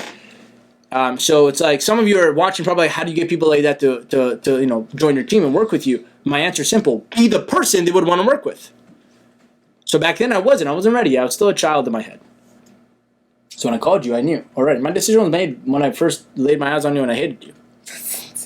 That was my first day. My decision was made. I'm like, one day. You ever have that idea? Love at first sight. Yeah, my work love as first sight. I'm like, this is the one I want right here. And you know what's funny, man? This is a visionary quality. I look 5 to 10 years in the future. I when I thought about someone running my business, for me and with me, one day when we're doing stages and 5,000 people and seminars, I need someone I can trust to just get stuff done. I knew from the moment I was sharing an office with her, I'm like, this is the person. I gotta wait. And going more in depth about that, but as an entrepreneur, you should have vision, but also you should also think about your present time. Yeah, and I did. And a lot of people don't have that. A lot of people think about now, but they don't have a vision. So, yeah, that's a problem. So think about it. This is called faith. You know what I mean? I had faith that you'd come work with me. Now, by the way, if she didn't, it was I'm okay. I'm I'll figure it out. And there's so many people that came before you that tried to be that person.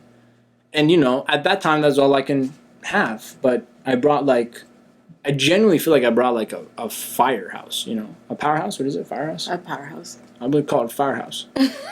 A firehouse came into the business. So when I called you, I already knew the decision was made, and I already knew it was a good one. Wow. Yeah, I don't have to wait for you to show me. Wow. I'm gonna cry again. You know what's tough hearing what I'm saying is how do you have the patience and the faith to make sure that worked out? Because everyone with fear will go, but what if that didn't happen? What if it hurt? Yeah, but what if it did? What if it worked out? You can't get great people to be with you and work for you unless you have a great mind. I'll tell you something. Sharpan told me this. I remember Sharpan taught me he taught me a lot of lessons. He taught me one very valuable lesson. I remember I was complaining to him about you. And I'm like, I can't deal with her. Because I think we have to do a couple things together, and I'm like, I can't deal with her. I just can't deal with her. There's too much tension where I don't feel comfortable around her. And you know what the secret, you know what the reason was, right? She was very like, I'm going to say it the way it was. I was insecure, she was afraid. So she had walls up in her life because everything was based off fear. She had to make sure she's always doing the right thing. Fact. And I was just always like intimidated and insecure around people because I was self-conscious. I had an inferiority complex.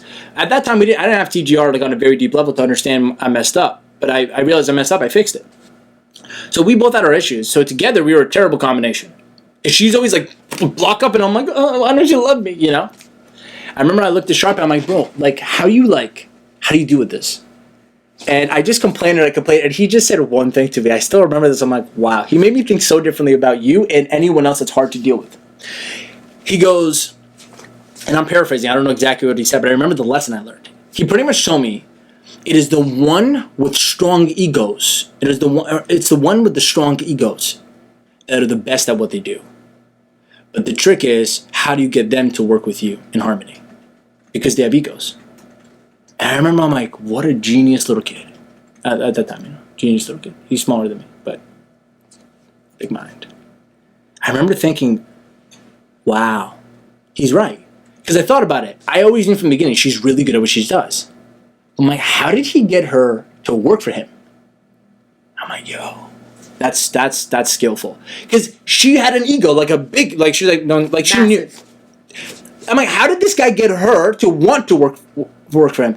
And that's when it hit me, like, I got to learn this. I have to learn how to get people that are hard to deal with to get them to work with you, because deep down inside, imagine, he said it to me like this. He goes, you know how she's like totally like a bee? Because he knew, he's like, she's cold, like cold. Yeah. Cold, okay? A bee. He goes, she's just doing that to you. Imagine if she did it for you.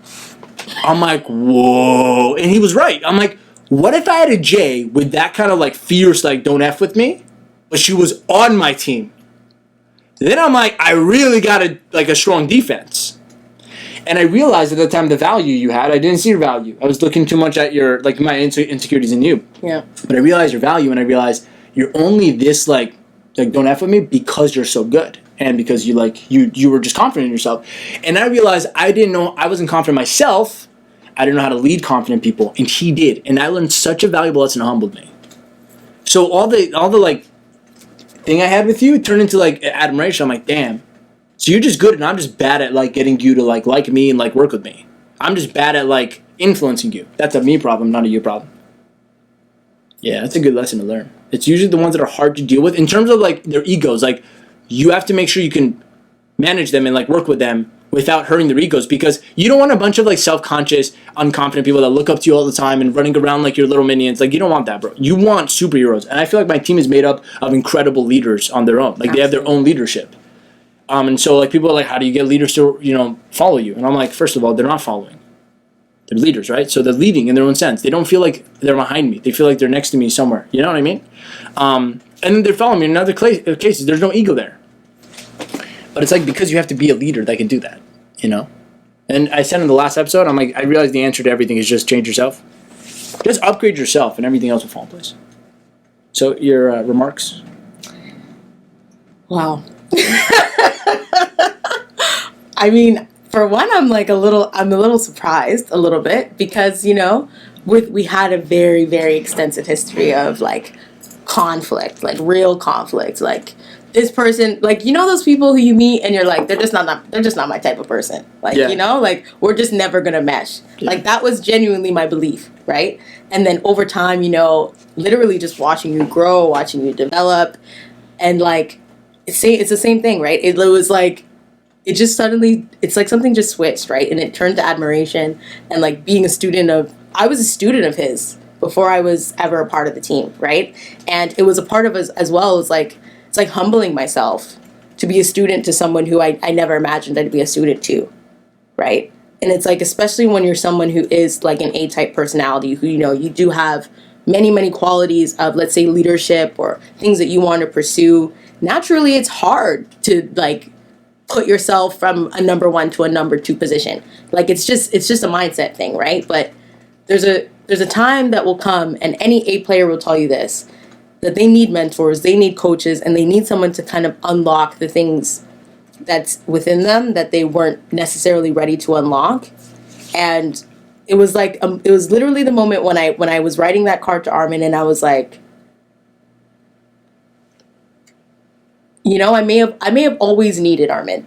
If I had to think back, I was like, wow, like if I let Armin in to like me, or to if I ever interacted with him the way I'm interacting with now, like I was back then, you know, maybe I would have unlocked what was ever inside of me much, much sooner, right? But at the end of the day, it was all a part of the journey that brought us here. But it was that moment writing that card that I was like, you know, Armin has something that is missing in me, right? And I need in this moment and for the foreseeable future to learn what Armin has to teach me. It's like a switch. Like it just kind of went off, and I'm like, you know what? Armin's got the sauce. He's got the sauce that I need for my pizza to cook and like really, really come out of the oven and be that, you know, that masterpiece where you're like, that's good. That's really good, right? And you know, like it's making me hungry. right? We got to eat lunch after this, but you know, it's been an absolute. Isaiah put up the fire, but it's actually, and this is a message to like everyone with even in our team, and like to anybody who like is a leader or an A player in their lives and they're working towards something. You're gonna find the people in your life who are gonna give you your magic sauce, you know. But you also have to be ready to work for it. You also have to be ready to like check your own ego at the door, right? It's so humbling. It's so humbling and so powerful, and has been. And I'm making this about me, but it's been the year of a lifetime for me, you know, being and working within this team. So, I mean, our 6 month anniversary for the show, it's been crazy. It's just been nuts, but Lots happened. full of gratitude. I mean, do you have anything else to add? That's it. Yeah. Let's go straight to 2 hours. We have another 30 minutes. Let's make some fun happen. Might as well. Might as well. Sure. Wow, I'm like, my heart's exploding with that. One of these, and then My heart's exploding. Yeah. I think it's a 6 month anniversary. The least we could do is go twice the time. Right. The least, right? And I want to bring some serious value now to everyone watching. This whole number 1, number 2 player. I'm glad you said this. You know, Yeah. there's no one great in this world that doesn't have a number 1 they're a number 2 to, even though they're number 1 to others. Get what I'm saying?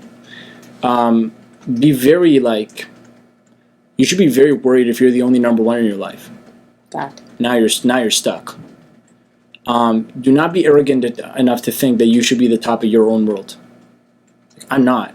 There is a handful of people I feel like a number 2 to, and I'm honored because I get to learn from another number 1.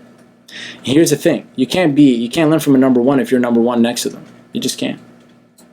You only learn from a number 1 when you're the number 2, because they're leading.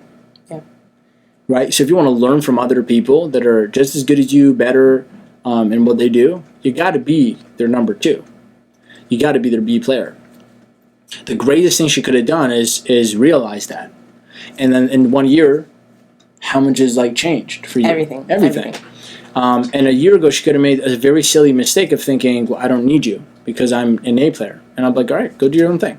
And unfortunately, and I say this with compassion, there have been people that come into my business. They were doing good as a B player to me. And the moment their ego took them over, and they're like, well, I don't need you. They got into I don't need you. I'm an A player myself. They went and did their own thing. And I'm like, that's not a bad thing, by the way. I can name one person that actually went and did one thing, that did that well. Everybody else, I don't know where they're at now. And it's simple thing to let their egos get a hold of them. They let their egos rob them from the opportunity to learn from someone who's just a few steps ahead of them. I would hate to ever be in a position where I don't have someone to learn from. And I don't mean books and courses. I mean a real life person you can call. And to me in my life, that's Sunny Verma, CEO of Tutor Bright, an older brother to me, and honestly one of the greatest people I've ever met in my life. Genuinely. Satish Verma, his dad, president of Think and Grow Rich, he is I couldn't have been luckier to have him in my life. I genuinely don't know where I'd be today. I probably still have a lot of messed up things inside of me. He helped me fix a lot of things inside of me. Mohammed Kermali, who owns the the floor I rent my office from. We go golfing together. The car I own now, my Jaguar, was his. So my first ever sports car was I bought from him, and he's a mentor to me. He's someone I love to learn from. He's so incredibly intelligent, so poised. He's the type of person I like to watch to learn how would he want to exemplify what his people can be, because he's the most poised person I've ever met in my life. Such a genuine person.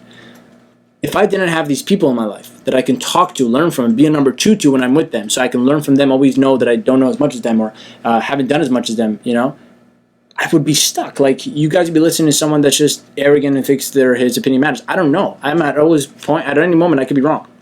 When I talk to them, I get these brand new ideas. And like, think about it like this. Tony Robbins was my virtual mentor in the beginning. I just studied him all day. Even he has a handful of incredible mentors and coaches. And he's the best life coach in the world. Proclaimed not by himself, by others. Highest paid life coach in the world as well. And I look at this, I'm like, look, if he has coaches, he has people he learns from, he's a number two to a lot of people, we cannot even begin to think we are, we don't need one. Of course you do. So the greatest thing you could have done was put yourself in that position where sounds like a really loud nose clipper. That's what I'm thinking about when I hear that. You got to be a number two. Greatest problem with people that are stuck in poverty, like stuck with being broke or stuck with the fear of like being poor or whatever, is if I ask you, who do you know in your life that's super rich or very successful that you can go and learn from right now, you can call them, most of them say, I don't have anyone. I'm like, that's your problem. You don't have a person to learn from.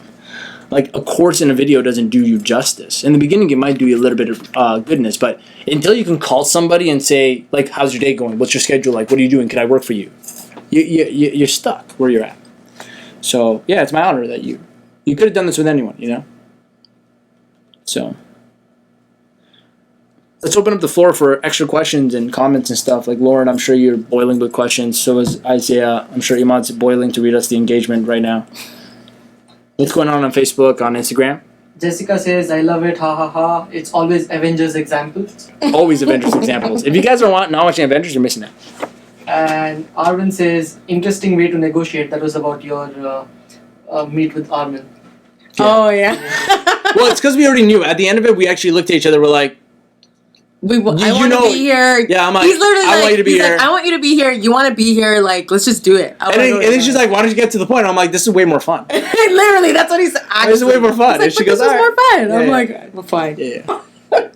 Jessica also says, yes, I agree. I was just listening to Outwitting the Devil again, and it applies to today so much, even though it was written years ago. Absolutely. Yeah.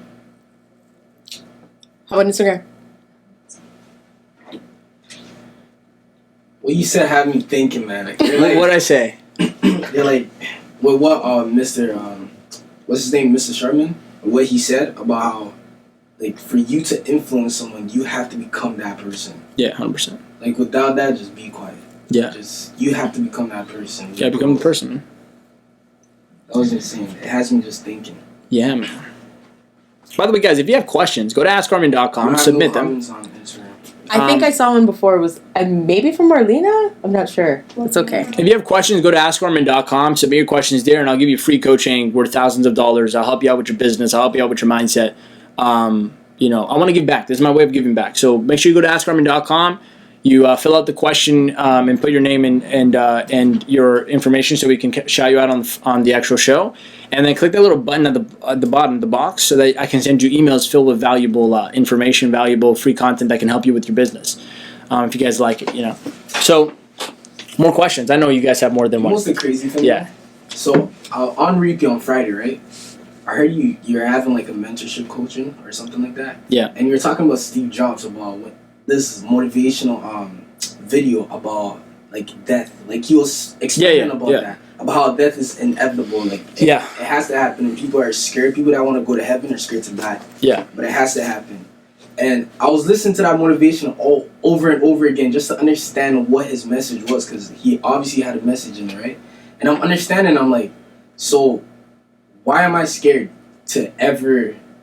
why am I scared of failure, period? Why am I scared to pick up a phone to call? Why am I scared to do anything, period? If the most important thing to me is my dreams. Yeah.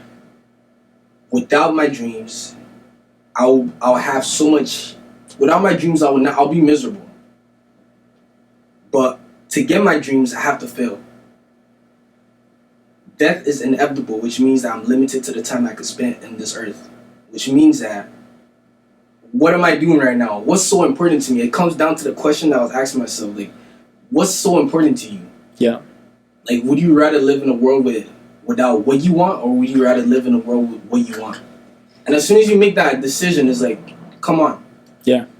If you don't do nothing, you're still failing, because you're still going to be a failure. So you not picking up that phone, you're still going to be a failure. So why don't you just pick up that phone? At least you have a better chance of getting what you want.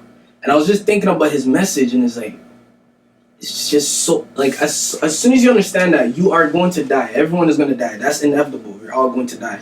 And you understand the fact that the most important thing to you is your dreams. Mm-hmm. What's stopping you? It's funny because if you think about failure, you only are scared to do something because you think you have something to lose if you fail. You got nothing to lose. What do you got to lose if you fail? Your reputation, someone's opinion of you, your opinion of yourself. There's so many things, it's all made up. There's actually nothing physically you're going to lose by trying and failing. And the more you try and fail, you get past all the BS and then you get straight to the success. It's so weird. People are afraid of doing things. Why? There is no consequence other than if you do nothing, there's a guaranteed consequence. Guaranteed. If you do something, there's a chance for success and a chance for learning, not even a consequence. I feel like people don't understand that. Yeah. It's funny. So that's what I was just thinking about this week, and I was like, wow, Steve Jobs was onto something with that motivational video. Lauren, what you got? The website again is askarmin.com. I'm gonna get you to do all of our commercials. Yeah, welcome to Armin Shaffy's company. Go to askarmin.com. How many black t-shirts do you own? Let me tell you something. Lauren's been on my case because all I wear is black t-shirts. Okay, let me get this clear to you, okay, guys? In my wardrobe, like in my actual, if you open my closet right now, there is a stack of 8 to 9 different pairs of underwear, so I can wear one a day and then just rinse and repeat at the end of the week. There's about 6 to 7 different pairs of socks, so I can wear one a day and just move on. And some extra ones just in case. There is exactly 7 black t-shirts. And there's like 4 white t-shirts. And the white t-shirts, one is a golf shirt, so I can go golfing with it. And the other ones are just because I had them. Like I don't even wear them. And I have 1 pair of jeans. I don't have multiple pairs. 1 pair of jeans, 1 belt. It's a brown belt, 1 pair of jeans, and 1 pair of shoes. When I open my closet in the morning, all I do is put on the same pair of jeans, I don't think. And I just grab the next black t-shirt that's under. And then I leave my house. Some of you spend easily 30 minutes looking at what to wear, how to match it with something, if it's going to look good. That is time you could have been spent building your business. And this is not just me. Steve Jobs wore the same turtleneck with the same pair of jeans and the same running shoes every time. Barack Obama had 1 suit ready for each day of the week, and he just got up and he knew what suit he's going to wear. Edwin C. Barnes, who was the right-hand man to Thomas Edison, had 31 pairs of suits. He never wore the same suit 1 day back-to-back, ever, 2 days in a row. He had a suit for each day of the month. Now, when you have a lot of money, you could do that. And what he did was he knew what he's wearing on that day of the month. Very highly successful people, productive, crazy animals, they don't worry about what they're going to wear. Now, I made this very clear when I said that in the office the other day, that that's obviously easier for men to say. Women cannot get up and wear the exact same thing every day. However, they can definitely minimize how much they think about what they're going to wear. You don't have to over-exaggerate it and make it a photo shoot every day. Unless it's a part of your purpose and you love it, then it's productive. Because when you're figuring out what to wear and you're in the fashion scene, that's productive. When it doesn't matter, and it just helps you boost your self-confidence, that is productive. But when you pass the time where you're wasting time at this point, at least have your outfits ready at the beginning of the week. You know what I mean? At the very least. Yeah. And you said this once though in your other episodes. You said that that's also a factor of being indecisive. Yeah, 100%. You open your mind sensitive to making can't make up your mind in the morning. So I wear the same thing every day, Lauren, because I just don't have time to think about it. and I don't care. And guess what? I feel great in these clothes. So when I find something I like, I just go with it. Why do I have to change it up? I actually went to the mall to buy like 3 more pairs of black t-shirts today that are more fitted because my body's changed, right? And there's such a long lineup. There's like 2 people at a time in a massive store because of COVID. Oh my God, screw this. Doesn't matter. I have 7 shirts. I'm fine. What's your opinion on this, by the way? On outfits? Yeah. Well, for one, because you look great every day. So does Lauren. Me, Maud, and Isaiah look like we haven't, washed our clothes for 7 weeks. And we just come in with the same t-shirt and jeans all the time. So for you two, what does this mean for you? I mean, well, for one, I want to say, Lauren, this is not a new Armin thing. This has been a thing that he has always done. No, that's not true. Back in the day, I used to model, so. Yeah, way back in the day, he used to model. But fun fact, was it 4 or 3 years ago? Yeah, I ran a company where we actually did other people's laundry. Armin was one of our clients. His wardrobe wasn't that vast then either, okay? Predominantly dry cleaning suits, but that's really... Yeah, I just wear suits every day. Yeah. So, by the way, I used to wear suits. He's always been like this. You remember when I used to wear suits every day? Yeah, you came at the end of it. Every day I'd wear... Guys, you go back to my Facebook Lives. 3-piece. Go back to my Facebook Lives on Facebook. You'll be so shocked. I was so sharp. I would wear a 3-piece suit, matching tie with a pocket. I spent 45 minutes every morning doing that. Change my Rolex to my Hublot to match the color of my belt to my sock. Are you joking? I've never been happier in my life wearing t-shirts. And I had this belief, I gotta dress the part. I used to wear it because I felt great. It was I got used to it. But go on my Instagram right now, on my Instagram, and scroll to the highlights and start from the beginning. Every day, every time there was an episode, I did a video of a success tip every day for 30 days. Every day I wore a different outfit. It was a different suit. Lauren would have loved me back then. But you know what was a waste of that time? What was a sad part? I actually spent so much time that could have, I was wasted on that. Yeah. And you know who only saw me and 2 people in my office? That's it. But I'm I love how it makes me feel. And it did, by the way. It made me feel great every day. I look great every day. And people would always ask me, where are you going? I'd be like, to a wedding. That was my answer all the time. Because they wouldn't believe I'm dressed like that for the day for a regular work day. So I'd be like, yeah, I'm on a wedding tonight. They go, oh, wow. That made sense. I'm like, good job. I used to come out with suits, nice. I still have those suits. I just I don't wear them. Yeah. It's just a waste of time. You know what's funny? I was telling this to Isaiah. People who make under $100,000 a year, just like they make multiple 6 figures. They dress like that. People who make multiple 6 figures just like they make millions. People who make millions just like they're billionaires. And billionaires just like they're poor. What a weird cycle. Have you noticed this? Yeah. I know people who make not even $100,000 a year, but they dress like they make $500,000 a year, Then I know people who made $250,000 a year. They dress like they made $7 million last year. Bling, bling, triple-piece suit, 4-piece suit, socks matching their glasses, everything, And then I meet a few millionaires, and they dress like they're the Don Corleone, They make billions of dollars. They go, they even hire maids, and they only make $3 million, but they hire maids and assistant, everything, you know what I mean? And then you meet the people who make above $500 million, billion dollars. All of them dress like me. I'm just saying because I'm not modeling it because they're billionaires dressed like that, but I'm they don't care. Mark Zuckerberg only wore a blazer once because he met the president of the United States. Jeff Bezos wears a t-shirt now on his interviews and maybe a blazer. Elon doesn't even care.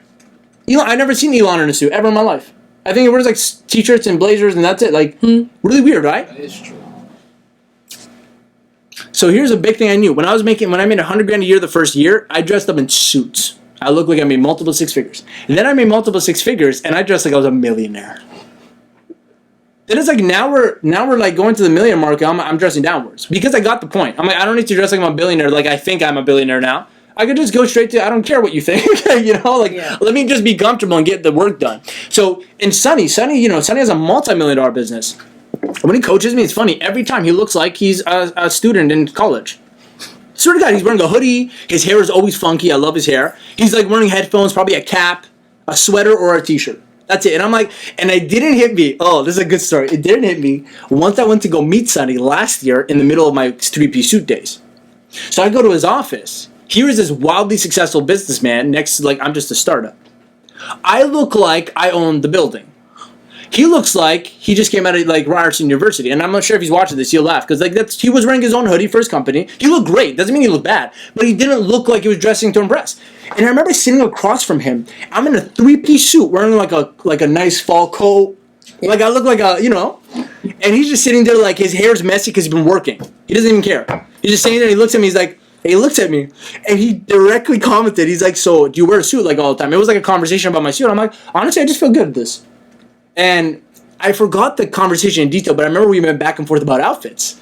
And I was so blown away, like, why is he not dressed well? Like, I mean, like, dressed like me. Because I thought, making a little bit of money, a couple of $100,000, I'm like, I would dress better, right? And it hit me, man. When you see somebody wearing bling bling, ring ring, watch bracelet, chain, okay. First of all, that's from media, just because rappers do that stuff, and it looks great. But like that's an act because you're a rapper. I'm sure they don't dress like that all the time. They dress like that because, or maybe they generally think that's fine. Every time I've seen this now, I've realized, I mean, those people don't have a lot of money. I've actually yet to meet someone that makes real money that dresses like a rapper. And I say like a rapper with like respect. I mean, I used to think I was a rapper in high school too. Like Muhammad is the best dressed person I know, and I know he's a millionaire. You know, he's a mentor of mine, and he still comes in a golf shirt sometimes and shorts. Like dresses down. The most he dresses is like a dress shirt and a nice blazer, and his watch is worth like 10 grand. Like you wouldn't know even if you couldn't afford that watch that it's an expensive watch. But I'm like, he doesn't even try. He doesn't care. He just dresses poised, like clean. But never have I seen him wear jewelry and rings, and I only noticed this. And listen, I say this with compassion. I'm not saying if you're watching this, you have a lot of money and bling. I'm not saying this is the fact. I'm just saying I've noticed majority of people that bling bling, swing swing, sing sing, whatever, most of them are broke. Let alone broke, they only have a little bit of money. It's an interesting thing, especially from the tech world.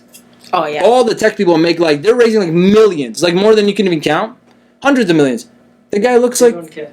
yeah, they don't care. They looks like he's bunking with his friend in an apartment. I'm just saying. So, the rule of thumb. Now, it's only different if I go to events. I dress nice because I'm a speaker there. Like, it's different. Honestly, but now I'll probably still show up with jeans and I'm not even kidding. Jeans and a t-shirt and I'll speak on the stage with 1,000 people. I don't care. No. I swear to God, Lauren, you're not dressing me. I'm dressing like this on a stage when I go back. When I go back to Reborn, I will be wearing a t-shirt. The most I'll do is wear, like, black pants with my t-shirt. Just so it looks dressy. Okay. Like, that's good, but, like, there's, what I was trying to get at is that there's a difference between dressing, I'm not saying you dress this way, there's classy, and then there's trashy. I don't dress trashy. Yeah, I know, but what you were talking about, like, when people, like, dress up with bling bling and all that stuff, that's trashy dressing. Okay. That's them making... She's a fashion expert, by the way. It's her words, not mine. Like, that's trashy dressing. Yeah, it's but, like cliche, or no, yeah, not cliche, it's pretty, tacky. It's tacky. Is that the tacky? Yeah. But then there's like, if you go into the fashion industry, everyone dresses nice. Like that's just a fact. Yeah. Because that's their industry. They dress that's clean. What they're interested in. Clean, yeah. They dress clean. Clean. Yeah. That's what I'm getting at. I'm saying I think I dress clean. She doesn't agree with me.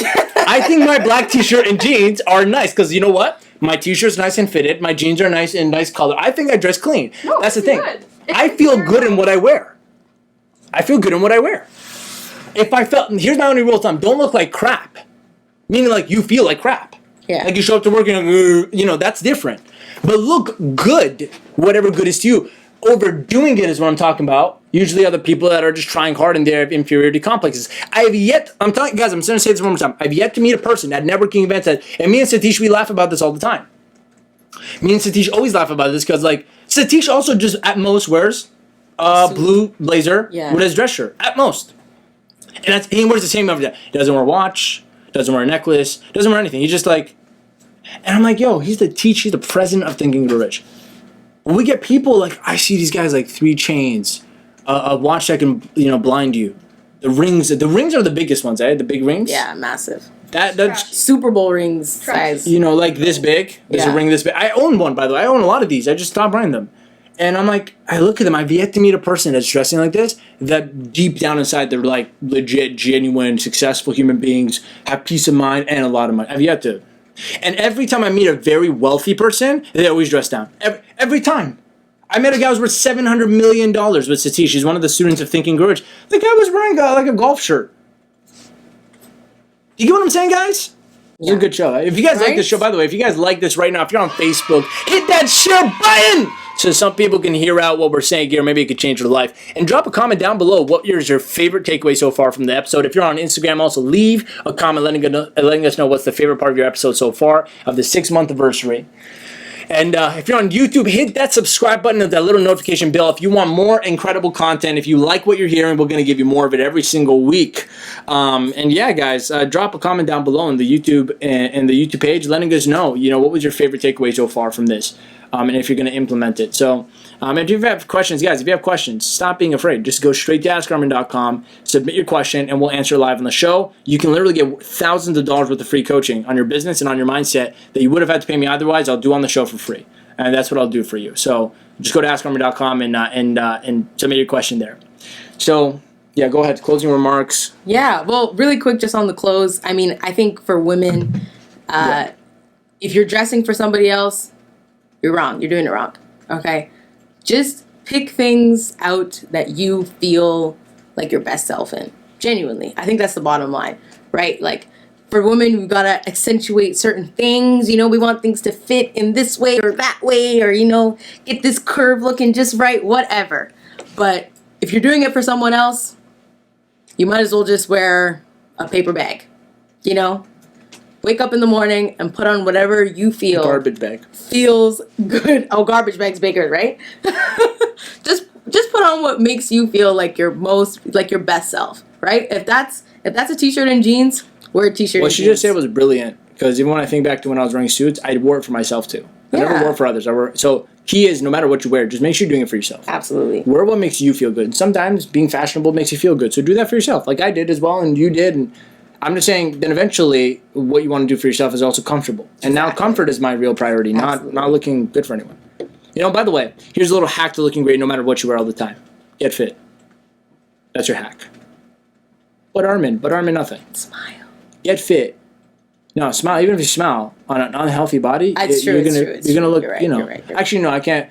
I've met some really unhealthy people that like the greatest smiles. They just brighten my day. My point is, though, if you want to feel great, look great, and just never worry about what you wear, like, get fit, get healthy.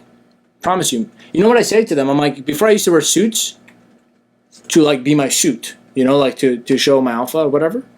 Now I'm like, if I wear a t-shirt, my suit is my fitness. You know what I mean? Like, my suit is my body.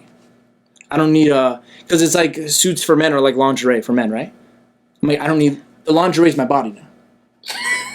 I meant that, like, PG 18 plus. PG 18 plus. The lingerie of my body, the lingerie is not the suit anymore. It's my body. You know what I mean? Because the suit is like a cheat. Even if you're not fit, you look great in a suit. Absolutely. Like, get fit, and I could wear a tank top and I'll still look great. Because my attitude is positive, I have a smile, I'm excited, I have purpose in my life, and my body shows you an example of my discipline, of my love for myself, because I love myself so much, I get fit. I get myself into a good shape. And it was very hard. I had to wear suits back then. I was like overweight, and I was unhealthy. I was like skinny fat. And it was tough. It was tough to... Skinny thick? No. Slim thick. Slim thick? No, definitely not that. I was skinny fat.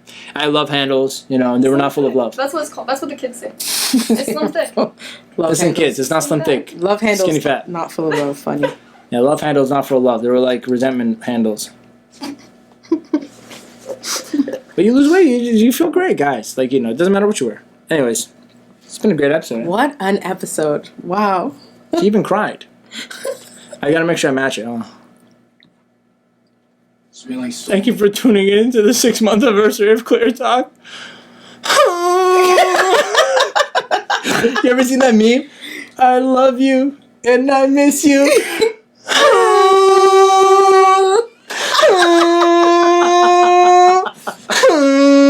You ever see that? It's like Lamborghinis racing with the girl's voicemail.